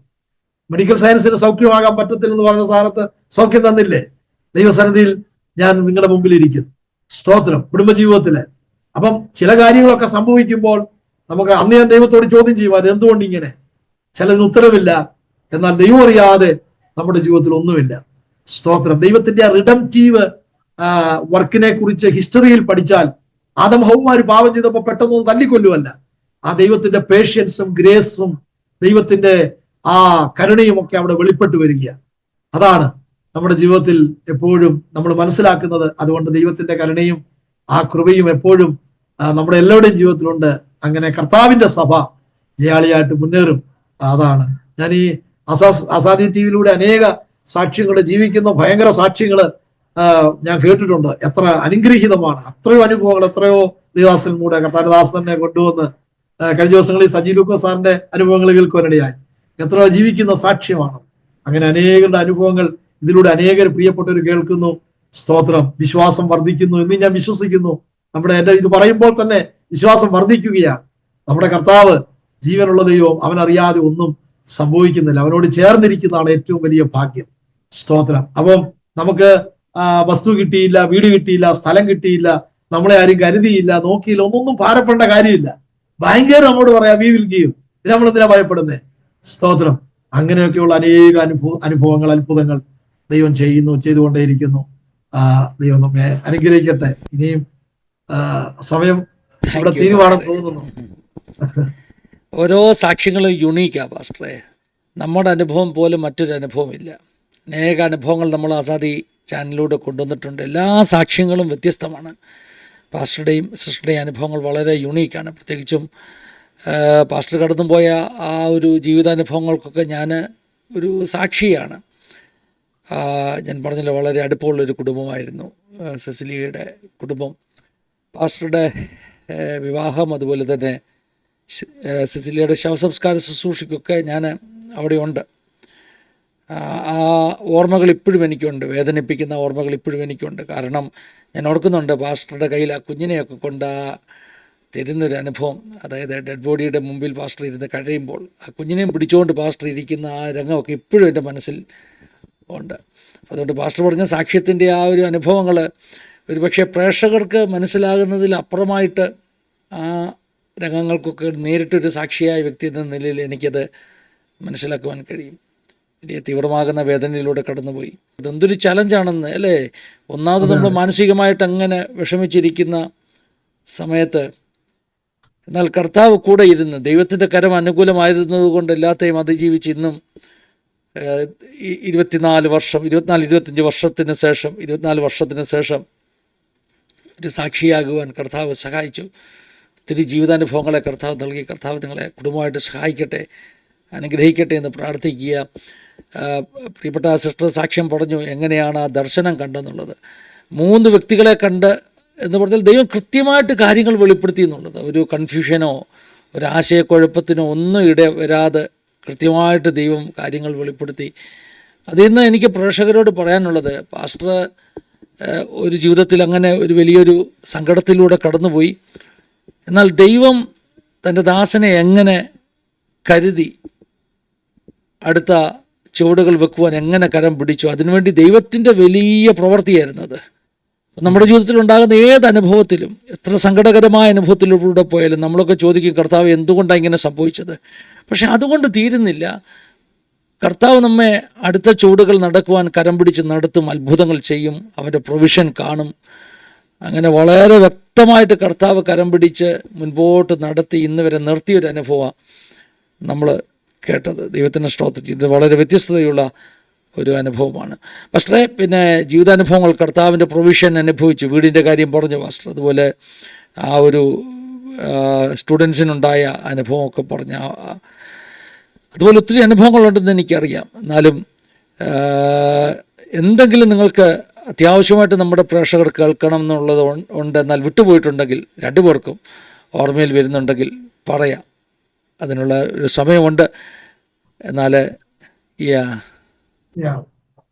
എന്റെ ഈ ജീവിതാനുഭവങ്ങളിലൂടെ ഒക്കെ കടന്നു പോയതിൽ എനിക്ക് പ്രേക്ഷകരോട് എല്ലാവരോടും പറയാനുള്ളത്, നമ്മൾ ദൈവത്തെ ചോദ്യം ചെയ്യരുത്. ദൈവം അറിയാതെ നമ്മുടെ ജീവിതത്തിൽ ഒന്നുമില്ല. ഈ ഒരു നോളജ്, ഈ ഒരു തിരിച്ചറിവിൽ തന്നെ യോബ് പറഞ്ഞതുപോലെ ദൈവം അറിയാതെ നമ്മുടെ ജീവിതത്തിൽ ഒന്നുമില്ല. ഞാൻ നാട്ടിൽ നിന്ന് ജോലിക്ക് വേണ്ടി ഈ നോർത്ത് ഇന്ത്യയിലേക്ക്, മധ്യപ്രദേശിലേക്ക് വരുമ്പോൾ ദൈവം തന്നൊരു വചനമാണ് യോശുവയുടെ പുസ്തകം 1:5. നിന്റെ ജീവകാലത്ത് ഒരിക്കലും ഒരു മനുഷ്യൻ നിന്റെ നേരെ നിൽക്കത്തില്ല, ഞാൻ മോശയോട് കൂടി ഇരുന്ന പോലെ നിന്നോട് കൂടി ഇരിക്കുമെന്ന് യോശുവോട് പറഞ്ഞ ആ വാഗ്ദത്തം, അതെന്റെ ജീവിതത്തിൽ ആ വാക്യം എന്നെ പറഞ്ഞു വിടുമ്പോൾ എനിക്ക് ആ വാക്യം തന്നാ വിടുന്നത്. അങ്ങനെ അനേക സന്ദർഭങ്ങളിൽ ദൈവം തന്റെ വചനം തന്ന് അങ്ങനെ മുന്നോട്ട് നയിക്കുന്ന അനുഭവങ്ങളുണ്ട്. അപ്പൊ ഹോസ്പിറ്റലില് ഇത് മരുന്നുകൊണ്ട് സൗഖ്യമാകത്തില്ലെന്ന് പറയുമ്പോൾ എൻ്റെ ഉള്ളിലേക്ക് വന്ന വാക്യമാണ്, അവന്റെ അടിപ്പിണരുകളാൽ, through his stripe we are healed, അവന്റെ അടിപ്പിണരുകളാൽ സൗഖ്യം വന്നിരിക്കുന്നു. അപ്പം അതിനുശേഷം എൻ്റെ ബ്ലഡ് ടെസ്റ്റ് ചെയ്ത് റിപ്പോർട്ട് വരുമ്പോൾ പോസിറ്റീവായിട്ട് നിന്നത് നെഗറ്റീവായി മാറി. അപ്പൊ അന്ന് എന്നോട് ഡോക്ടേഴ്സ് പറയുമായിരുന്നു, അന്ന് എനിക്കൊരു ഒരു ബജാജ് ചേതക്കിന്റെ ഒരു സ്കൂട്ടറാണ്. അപ്പൊ കാല് ശക്തമായിട്ട് ഇങ്ങനെ വെച്ച് കിക്ക് ചെയ്ത് സ്റ്റാർട്ടാക്കും. അപ്പൊ അവര് പറയും, അങ്ങനെ സ്റ്റാർട്ട് ചെയ്യരുത്, ഇത് ശരീരം ഹില്ലാകരുത്, ലിവർ അനങ്ങരുത് എന്നൊക്കെ പറയും. പക്ഷെ അതിന് കർത്താവ് സൗഖ്യം തന്നതിന് ശേഷം വളരെ ശക്തമായിട്ട് കിക്ക് ചെയ്ത് ഡ്രൈവ് ചെയ്ത് അനേക ഇടങ്ങളിൽ പോകുവാനും വരാനും ഇടയായി. അപ്പൊ അങ്ങനെ കർത്താവ് നമ്മെ വിടുവിച്ചു കഴിഞ്ഞാൽ അത് വിടുതൽ തന്നെയാണ്. അത് നമ്മൾ സ്തോത്രം ചെയ്ത്. കാരണം നമ്മുടെ എല്ലാ രോഗങ്ങൾക്കായിട്ട് അവന്റെ ശരീരം ഉടയപ്പെട്ടു, നമ്മുടെ പാപമോചനത്തിനായിട്ട് അവന്റെ രക്തം ഒഴിക്കപ്പെട്ടു. അപ്പൊ ഇത് നടക്കുന്നതിന് ഏകദേശം 700 വർഷങ്ങൾക്ക് മുമ്പ് യെശയ്യാവ് ആത്മാവിൽ കണ്ടു. പിന്നീട് ലിറ്ററലി അത് കർത്താവ് നമുക്ക് വേണ്ടി സഹിച്ചത് നമ്മളിപ്പോൾ അത് അനുഭവിക്കുന്നു. അത് ആത്മീയ ഉത്ബോധ്യം, അതിൽ കൂടെ ആത്മീയ ഉത്ബോധ്യമുള്ളവരായി കർത്താവ് നമുക്ക് മതിയായവനാണെന്ന് വിശ്വസിച്ച് നമ്മൾ സ്റ്റെപ്പ് വെക്കുക. ദൈവത്തിന്റെ വലിയ പ്രവൃത്തി നമ്മുടെ ജീവിതത്തിൽ വെളിപ്പെടുവാനിടയായി മാറും. അതാണ് അനുഭവം. അനേക ചലഞ്ചസുകൾ പലരും ചലഞ്ച് ചെയ്യുകയും അല്ലെങ്കിൽ ഭീഷണിപ്പെടുത്തുന്ന വാക്കുകളൊക്കെ ഫോണിൽ കൂടെ വിളിച്ചു പറയുന്ന അനുഭവങ്ങളൊക്കെ ഉണ്ടായിട്ടുണ്ട്. അവിടെ എല്ലാം ദൈവത്തിന്റെ വലിയ പ്രവൃത്തി. ഒരു പ്രാവശ്യം എനിക്കൊരു ഫോൺ കോൾ വന്നു, നിന്നെ നാട്ടിലെ പടവലങ്ങ പൂളുന്നത് പോലെ പൂളി ഓടയ്ക്കകത്ത് എറിഞ്ഞു കളയും, അധികം താമസിക്കാതെ, അങ്ങനെയൊക്കെ ഭീഷണി കോളുകൾ വന്നിട്ടുണ്ട്. അപ്പൊ അവിടെ നിന്നൊക്കെ ദൈവം, അപ്പൊ ഞാൻ പറയും എവിടെ ഞാൻ വരണ്ടേ എന്നൊക്കെ പറഞ്ഞ് ചോദിക്കും. അപ്പം അങ്ങനെ ആളിനെയൊക്കെ അറിയാം, പേരുമൊക്കെ പറയുമ്പോൾ സാഹചര്യമൊക്കെ പറയുമ്പോൾ മനസ്സിലാവും. അപ്പൊ അങ്ങനെയൊക്കെയുള്ള ഭീഷണികൾ വന്നിട്ടുണ്ട്. ദൈവത്തിന്റെ വലിയ വിടുതലുകളും ഒക്കെയും ദൈവം അയച്ചു. ദൈവം അറിയാതെ നമ്മുടെ ജീവിതത്തിൽ ഒന്നും സംഭവിക്കുന്നില്ല എന്നുള്ളതാണ് ഈ ദൂത്. പല സംഘടനകളില്, പല സഭകളില് വർക്ക് ചെയ്ത് ശുശ്രൂഷനായിട്ടൊക്കെ ഇരുന്ന് പലരെയും സ്നാനപ്പെടുത്തി അങ്ങനെ ഇത്രത്തോളം ഈ ഡൽഹിയുടെ പ്രദേശത്ത് ഇവിടെ ആയിരിക്കുന്ന, ഇപ്പോഴും ഇവിടെ ആയിരിക്കുന്ന സഭയില് ഈ മാസം കൂടെ ഉള്ള അവിടെ 3 വർഷം ആകുക. അപ്പൊ അടുത്തൊരു സഭയിലേക്ക് പോകാനുള്ള പ്രാർത്ഥനയിലും ഒരുക്കത്തിലുമാണ്. അപ്പൊ ഹിന്ദിക്കാരുടെ ഇടയിലാണ് കൂടുതൽ. ഞാൻ മലയാളം മീഡിയം പഠിച്ചു വന്ന ആളാണ്, എങ്കിലും ഇപ്പൊ ഹിന്ദിയിൽ ശുശ്രൂഷിക്കും. അപ്പൊ ആ നിലയിൽ ദൈവത്രത്തോളം സഹായിച്ചു. അനേക ഹിന്ദിക്കാരെ സ്നാനപ്പെടുത്തുവാനൊക്കെ ദൈവം എനിക്ക് ഭാഗ്യം നൽകി. ബൈബിൾ കോളേജിലേക്ക് പ്രാർത്ഥിച്ചു വിടുവാൻ ദൈവം അവസരങ്ങളെ നൽകി. അങ്ങനെയുള്ള അനുഭവത്തിൽ കൂടെ ദൈവം നടത്തുന്നു. അപ്പം തീർച്ചയായിട്ടും ഞാൻ ഈ അസാദി ടിവിയോട്, പ്രത്യേകിച്ച് പിന്നെ പാസ്റ്ററോട് എന്നെ നന്ദി അറിയിക്കുകയാണ്. ഇങ്ങനെ അവസരം തന്ന്, ഇങ്ങനെ ഒരു ഫെലോഷിപ്പ് തന്ന് ഞങ്ങൾക്ക് ഒരുമിച്ച് കടന്നു വന്ന് സാക്ഷ്യം പറയുവാൻ ദൈവം അവസരം നൽകിയതിൽ ഞാനിന്ന് ലവ്ലിമ വിളിച്ചപ്പോഴും പറഞ്ഞു, ഇങ്ങനെ ഒരു ഇന്റർവ്യൂ സാക്ഷ്യങ്ങൾ പറയുന്നുണ്ട്. ലവ്ലിമാമ എന്ന് പറഞ്ഞാൽ ജ്യേഷ്ഠത്തെയാണ്, ജോസ്റ്റാനും അവർ കുടുംബമായിട്ട് US-ലായിരിക്കുന്നു. അതുപോലെ രണ്ടാമത്തെ ചേട്ടത്തി അവിടെ ആയിരിക്കുന്നു, അവരെല്ലാം അവിടെ ആയിരിക്കുന്നു. അപ്പൊ ഞാൻ പറഞ്ഞു വരുന്നത്, ദൈവത്തിന്റെ കൃപ എല്ലാവരിലും അധികമധികമായി ദൈവം പകരട്ടെ. എൻ്റെ സഹോദരങ്ങളിലും, എൻ്റെ മദർ മരിച്ചു, ഇപ്പൊ അതിനുശേഷം പ്രായമായ സമയത്ത് എൻ്റെ പിതാവ് ഒരു വിവാഹം കഴിച്ചു, അവര് നാട്ടിലായിരിക്കുന്നു. ദൈവം അവരെയും ബലപ്പെടുത്തട്ടെ, എല്ലാവരെയും ദൈവം അനുഗ്രഹിക്കട്ടെ. ഇങ്ങനെ അവസരം തന്നതിലും അസാധ്യയോടുള്ള എന്നെ നന്ദി അറിയിക്കുന്നു. ദൈവം നമ്മെ അനുഗ്രഹിക്കട്ടെ. അത്രയും പറഞ്ഞ എൻ്റെ വാക്കുകൾക്ക് ഞാൻ അവിടെ വിരാമം ഇടുന്നു. Thank you pastor, thank you സിസ്റ്ററെ. പാസ്റ്റർ, നമ്മുടെ പ്രേക്ഷകർക്ക് വേണ്ടി ഇത് പ്രാർത്ഥിക്കാം. അവരുടെ ജീവിതത്തിൽ തകർന്നിരിക്കുന്ന ആരെങ്കിലും ഉണ്ടെങ്കിൽ ആ സാഹചര്യങ്ങളിൽ കർത്താവിൻ്റെ വിടുതലും സൗഖ്യവും ആശ്വാസവും അവരുടെ മേൽ വെളിപ്പെടുവാനിടയായി തീരട്ടെ. സമാന സാഹചര്യങ്ങളിലൂടെ കടന്നു പോകുന്ന അനേകരുണ്ടാകാം, വ്യത്യസ്ത സാഹചര്യങ്ങളിലൂടെ ദൈവത്തിന്റെ പ്രവൃത്തി അവർക്കായി വെളിപ്പെട്ടിട്ട് പാസ്റ്റർക്ക് തന്നെ ഒന്ന് പ്രാർത്ഥിക്കുക അവർക്ക് വേണ്ടി. സ്തോത്രം. കർത്താവേ, ഞങ്ങൾ ഒരുമിച്ച് ദൈവസന്നിധിയിൽ ഇവിടെ ഞങ്ങൾ ഒരുമിച്ച് പ്രാർത്ഥിക്കുകയാണ്. ഈ കർത്താവെ, പ്രേക്ഷകരെ, ഇത് കാണുന്ന പ്രിയപ്പെട്ടവരെ, ദൈവമക്കളെ, ദൈവദാസന്മാരെ ഞങ്ങൾ ഏൽപ്പിച്ച് പ്രാർത്ഥിക്കുന്നു. അവരുടെ ജീവിതത്തിന്റെ ഏത് സാഹചര്യങ്ങളിലൂടെ കടന്നു പോകുന്നത് ഞങ്ങൾ അറിയുന്നില്ല. എന്നാൽ സർവശക്തനായ ദൈവം, സർവജ്ഞാനിയായ ദൈവം, സർവ്വവ്യാപിയായ ദൈവം അവരുടെ അവസ്ഥകളെ അറിഞ്ഞ് ദൈവം അവിടുന്ന് പ്രവർത്തിക്കുന്ന ദൈവമാകിയാൽ സ്തോത്രം ചെയ്ത് ഞങ്ങൾ ഒരുമിച്ച് ഇപ്പോൾ ഇത് കാണുന്ന കർത്താവെ, പ്രിയപ്പെട്ടവര്, അങ്ങനെ ഈ ശുശ്രൂഷയിലൂടെ, ഈ അസാദി TV ശുശ്രൂഷയിലൂടെ, ഈ പ്രക്ഷേപണത്തിലൂടെ കർത്താവെ ഇത് കാണുന്ന ദൈവമക്കൾ, ദൈവദാസന്മാരുടെ ജീവിതത്തിൽ അവർ ഏത് വിഷയത്തോടുള്ള ബന്ധത്തിൽ ഭാരപ്പെട്ടുകൊണ്ടിരിക്കുന്നുവോ അതുമേൽ ദൈവത്തിന്റെ വിടുതൽ വ്യാപരിക്കട്ടെ. കർത്താവെ, ക്യാൻസർ രോഗത്തിൽ ദൈവമേ വിടുതൽ അവർ കൊടുത്താട്ടെ. അവരുടെ ശരീരത്തിൽ വിട്ടുമാറാതെയുള്ള രോഗങ്ങൾ, അസ്വസ്ഥത എന്തു തന്നെ ആയിരുന്നാലും ഇപ്പോൾ തന്നെ അതിൽ നിന്നൊരു പൂർണ്ണ വിടുതൽ കർത്താവ് കൊടുത്താട്ടെ. ദൈവകരങ്ങളിൽ ഏൽപ്പിക്കുന്നു. ഏത് വിഷയമായിക്കൊള്ളട്ടെ കർത്താവെ, ആമേൻ. അലട്ടുന്ന ആ പ്രശ്നത്തിൽ നിന്ന്, ആ മാനസിക ബുദ്ധിമുട്ടിൽ നിന്ന്, ആ ശാരീരിക ബുദ്ധിമുട്ടിൽ നിന്ന്, ആ കർത്താവെ, ആ ദൈനംദിന ജീവിതത്തിൽ അഭിമുഖീകരിച്ചുകൊണ്ടിരിക്കുന്ന ഏത് വിഷയമായിരുന്നാലും യേശു ക്രിസ്തുവിന്റെ നാമത്തിൽ ആ പ്രിയപ്പെട്ടവരുടെ മേൽ ദൈവിക വിടുതൽ വ്യാപരിക്കട്ടെ. ഇപ്പോൾ തന്നെ കർത്താവെ, കുടുംബജീവിതത്തിൽ വളരെ അസ്വസ്ഥതയിലായിരിക്കുന്ന പ്രിയപ്പെട്ടവരുണ്ട്. കർത്താവെ, എങ്ങനെ മുന്നോട്ട് പോകണം, ഡിവോഴ്സിന്റെ വക്കിലെത്തിയിരിക്കുന്ന പ്രിയപ്പെട്ടവരുണ്ട്. എന്നാൽ ദൈവം യോജിപ്പിച്ചതിനെ മനുഷ്യർക്ക് വേർപിരിപ്പാൻ കഴിയത്തില്ല. ശത്രു ഭിന്നിപ്പിക്കുവാനായി തന്ത്രങ്ങൾ കൊണ്ടുവരുമ്പോൾ എന്റെ കർത്താവ് ഇന്നവരെ യോജിപ്പിക്കണമേ. ഡോക്ടർമാര് സൗഖ്യമാകത്തില്ലെന്ന് വിധി എഴുതിയിരിക്കുന്ന ആ പ്രിയപ്പെട്ടവരുടെ മേൽ ദൈവിക സൗഖ്യം ഇപ്പോൾ വ്യാപരിക്കട്ടെ. കർത്താവെ, കുഞ്ഞുങ്ങളുടെ വിഷയത്തെ ഓർത്ത്, അവരുടെ ജോലി വിഷയത്തെ, ഭാവി വിഷയത്തെ ഓർത്ത് ഭാരപ്പെടുന്ന മാതാപിതാക്കളുണ്ട്. കർത്താവെ, നീ അവർക്ക് വിടുതലയക്കണമേ. സ്തോത്രം. കുഞ്ഞുങ്ങളെ ഓർത്ത് ഭാരപ്പെടുന്ന മാതാപിതാക്കളുണ്ട്. എന്റെ മകന്റെ ആ വിഷയം എങ്ങനെയായി തീരും, എങ്ങനെ ഓർത്ത് ഭാരപ്പെടുന്ന മാതാപിതാവുണ്ട്. ദൈവമേ, ഇപ്പോൾ തന്നെ ദൈവീക വിടുതൽ അവരുടെ മേൽ അയക്കണമേ. എന്റെ ദൈവത്തിനെല്ലാം സാധ്യം, എന്റെ ദൈവത്താൽ ഒന്നും അസാധ്യമായിട്ടില്ലല്ലോ. ഹല്ലേലൂയ. ദൈവകരങ്ങളിൽ ഞങ്ങൾ ഏൽപ്പിക്കുകയാണ്. അങ്ങനെ പ്രേക്ഷകരെ ദൈവം അനുഗ്രഹിച്ചാട്ടെ.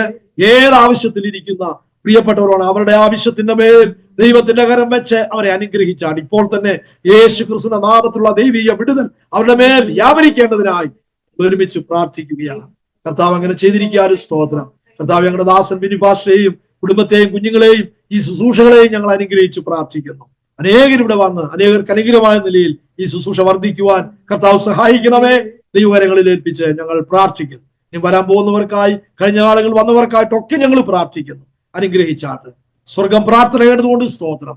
എല്ലാ മഹത്വവും മാനവും കർത്താവിന് യേശു ക്രിസ്തുവിന്റെ നിസ്തുല നാമത്തിൽ തന്നെ പിതാവേ. ആമേൻ, ആമേൻ, ആമേൻ. പിതാപുത്ര പരിശുദ്ധാത്മാവാകുന്ന ത്രിയേക ദൈവത്തിന്റെ കൂട്ടായ്മ സഹവാസക്കാവിൽ നാം എല്ലാവരുടെ മേലും പ്രത്യേകമായി നമ്മുടെ നടുവിൽ കടന്നു വന്ന് ജീവിതാനുഭവങ്ങൾ പങ്കുവെച്ച പ്രിയ സാജൻ പാസ്റ്ററുടെ മേൽ, പ്രിയപ്പെട്ട കർത്താവിന്റെ ദാസിയുടെ മേൽ, കുഞ്ഞുങ്ങളുടെ മേൽ, അവരുടെ ശുശ്രൂഷകളുടെ മേൽ ഇന്ന് മുതൽ എപ്പോഴും എന്നേക്കും ഉണ്ടായിരിക്കുമാറാകട്ടെ. ആമേൻ, ആമേൻ. താങ്ക് യു പാസ്റ്ററെ, സിസ്റ്ററെ. Thank you. ദൈവം ധാരാളമായിട്ട് നിങ്ങളെ അനുഗ്രഹിക്കട്ടെ, സഹായിക്കട്ടെ. പ്രേക്ഷകരോട് നന്ദി പറയുക. ഇത്രയും സമയം ഞങ്ങളോടൊപ്പം സമയങ്ങൾ വിനിയോഗിച്ചതിൽ ദൈവം എല്ലാവരും ധാരാളം അനുഗ്രഹിക്കട്ടെ. God bless you all. എല്ലാ പ്രേക്ഷകർക്കും ഞങ്ങളെ നന്ദി അറിയിക്കുന്നു. ഞങ്ങൾ ഇത്രയും നേരം കേട്ട, ശ്രവിച്ചിരുന്ന എല്ലാവർക്കും ദൈവം അനുഗ്രഹവും കൃപയും നൽകട്ടെ. നിങ്ങളെ ഓർത്ത് പ്രാർത്ഥിക്കുന്നു, ഞങ്ങളെ ഓർത്ത് പ്രാർത്ഥിക്കുക. എല്ലാ അസാദി TV പ്രേക്ഷകർക്കും ഞങ്ങളുടെ നന്ദി അറിയിക്കുന്നു. കർത്താവിന്റെ ദാസനോടും ഞങ്ങളെ ക്ഷണിച്ചൂടെ കൊണ്ടുപോയി നന്ദി അറിയിക്കുന്നു. ദൈവം അനുഗ്രഹിക്കട്ടെ. Thank you pastor. ദൈവം എല്ലാവരും അനുഗ്രഹിക്കട്ടെ. God bless you all. Have A wonderful time. Thank you for watching. God bless you.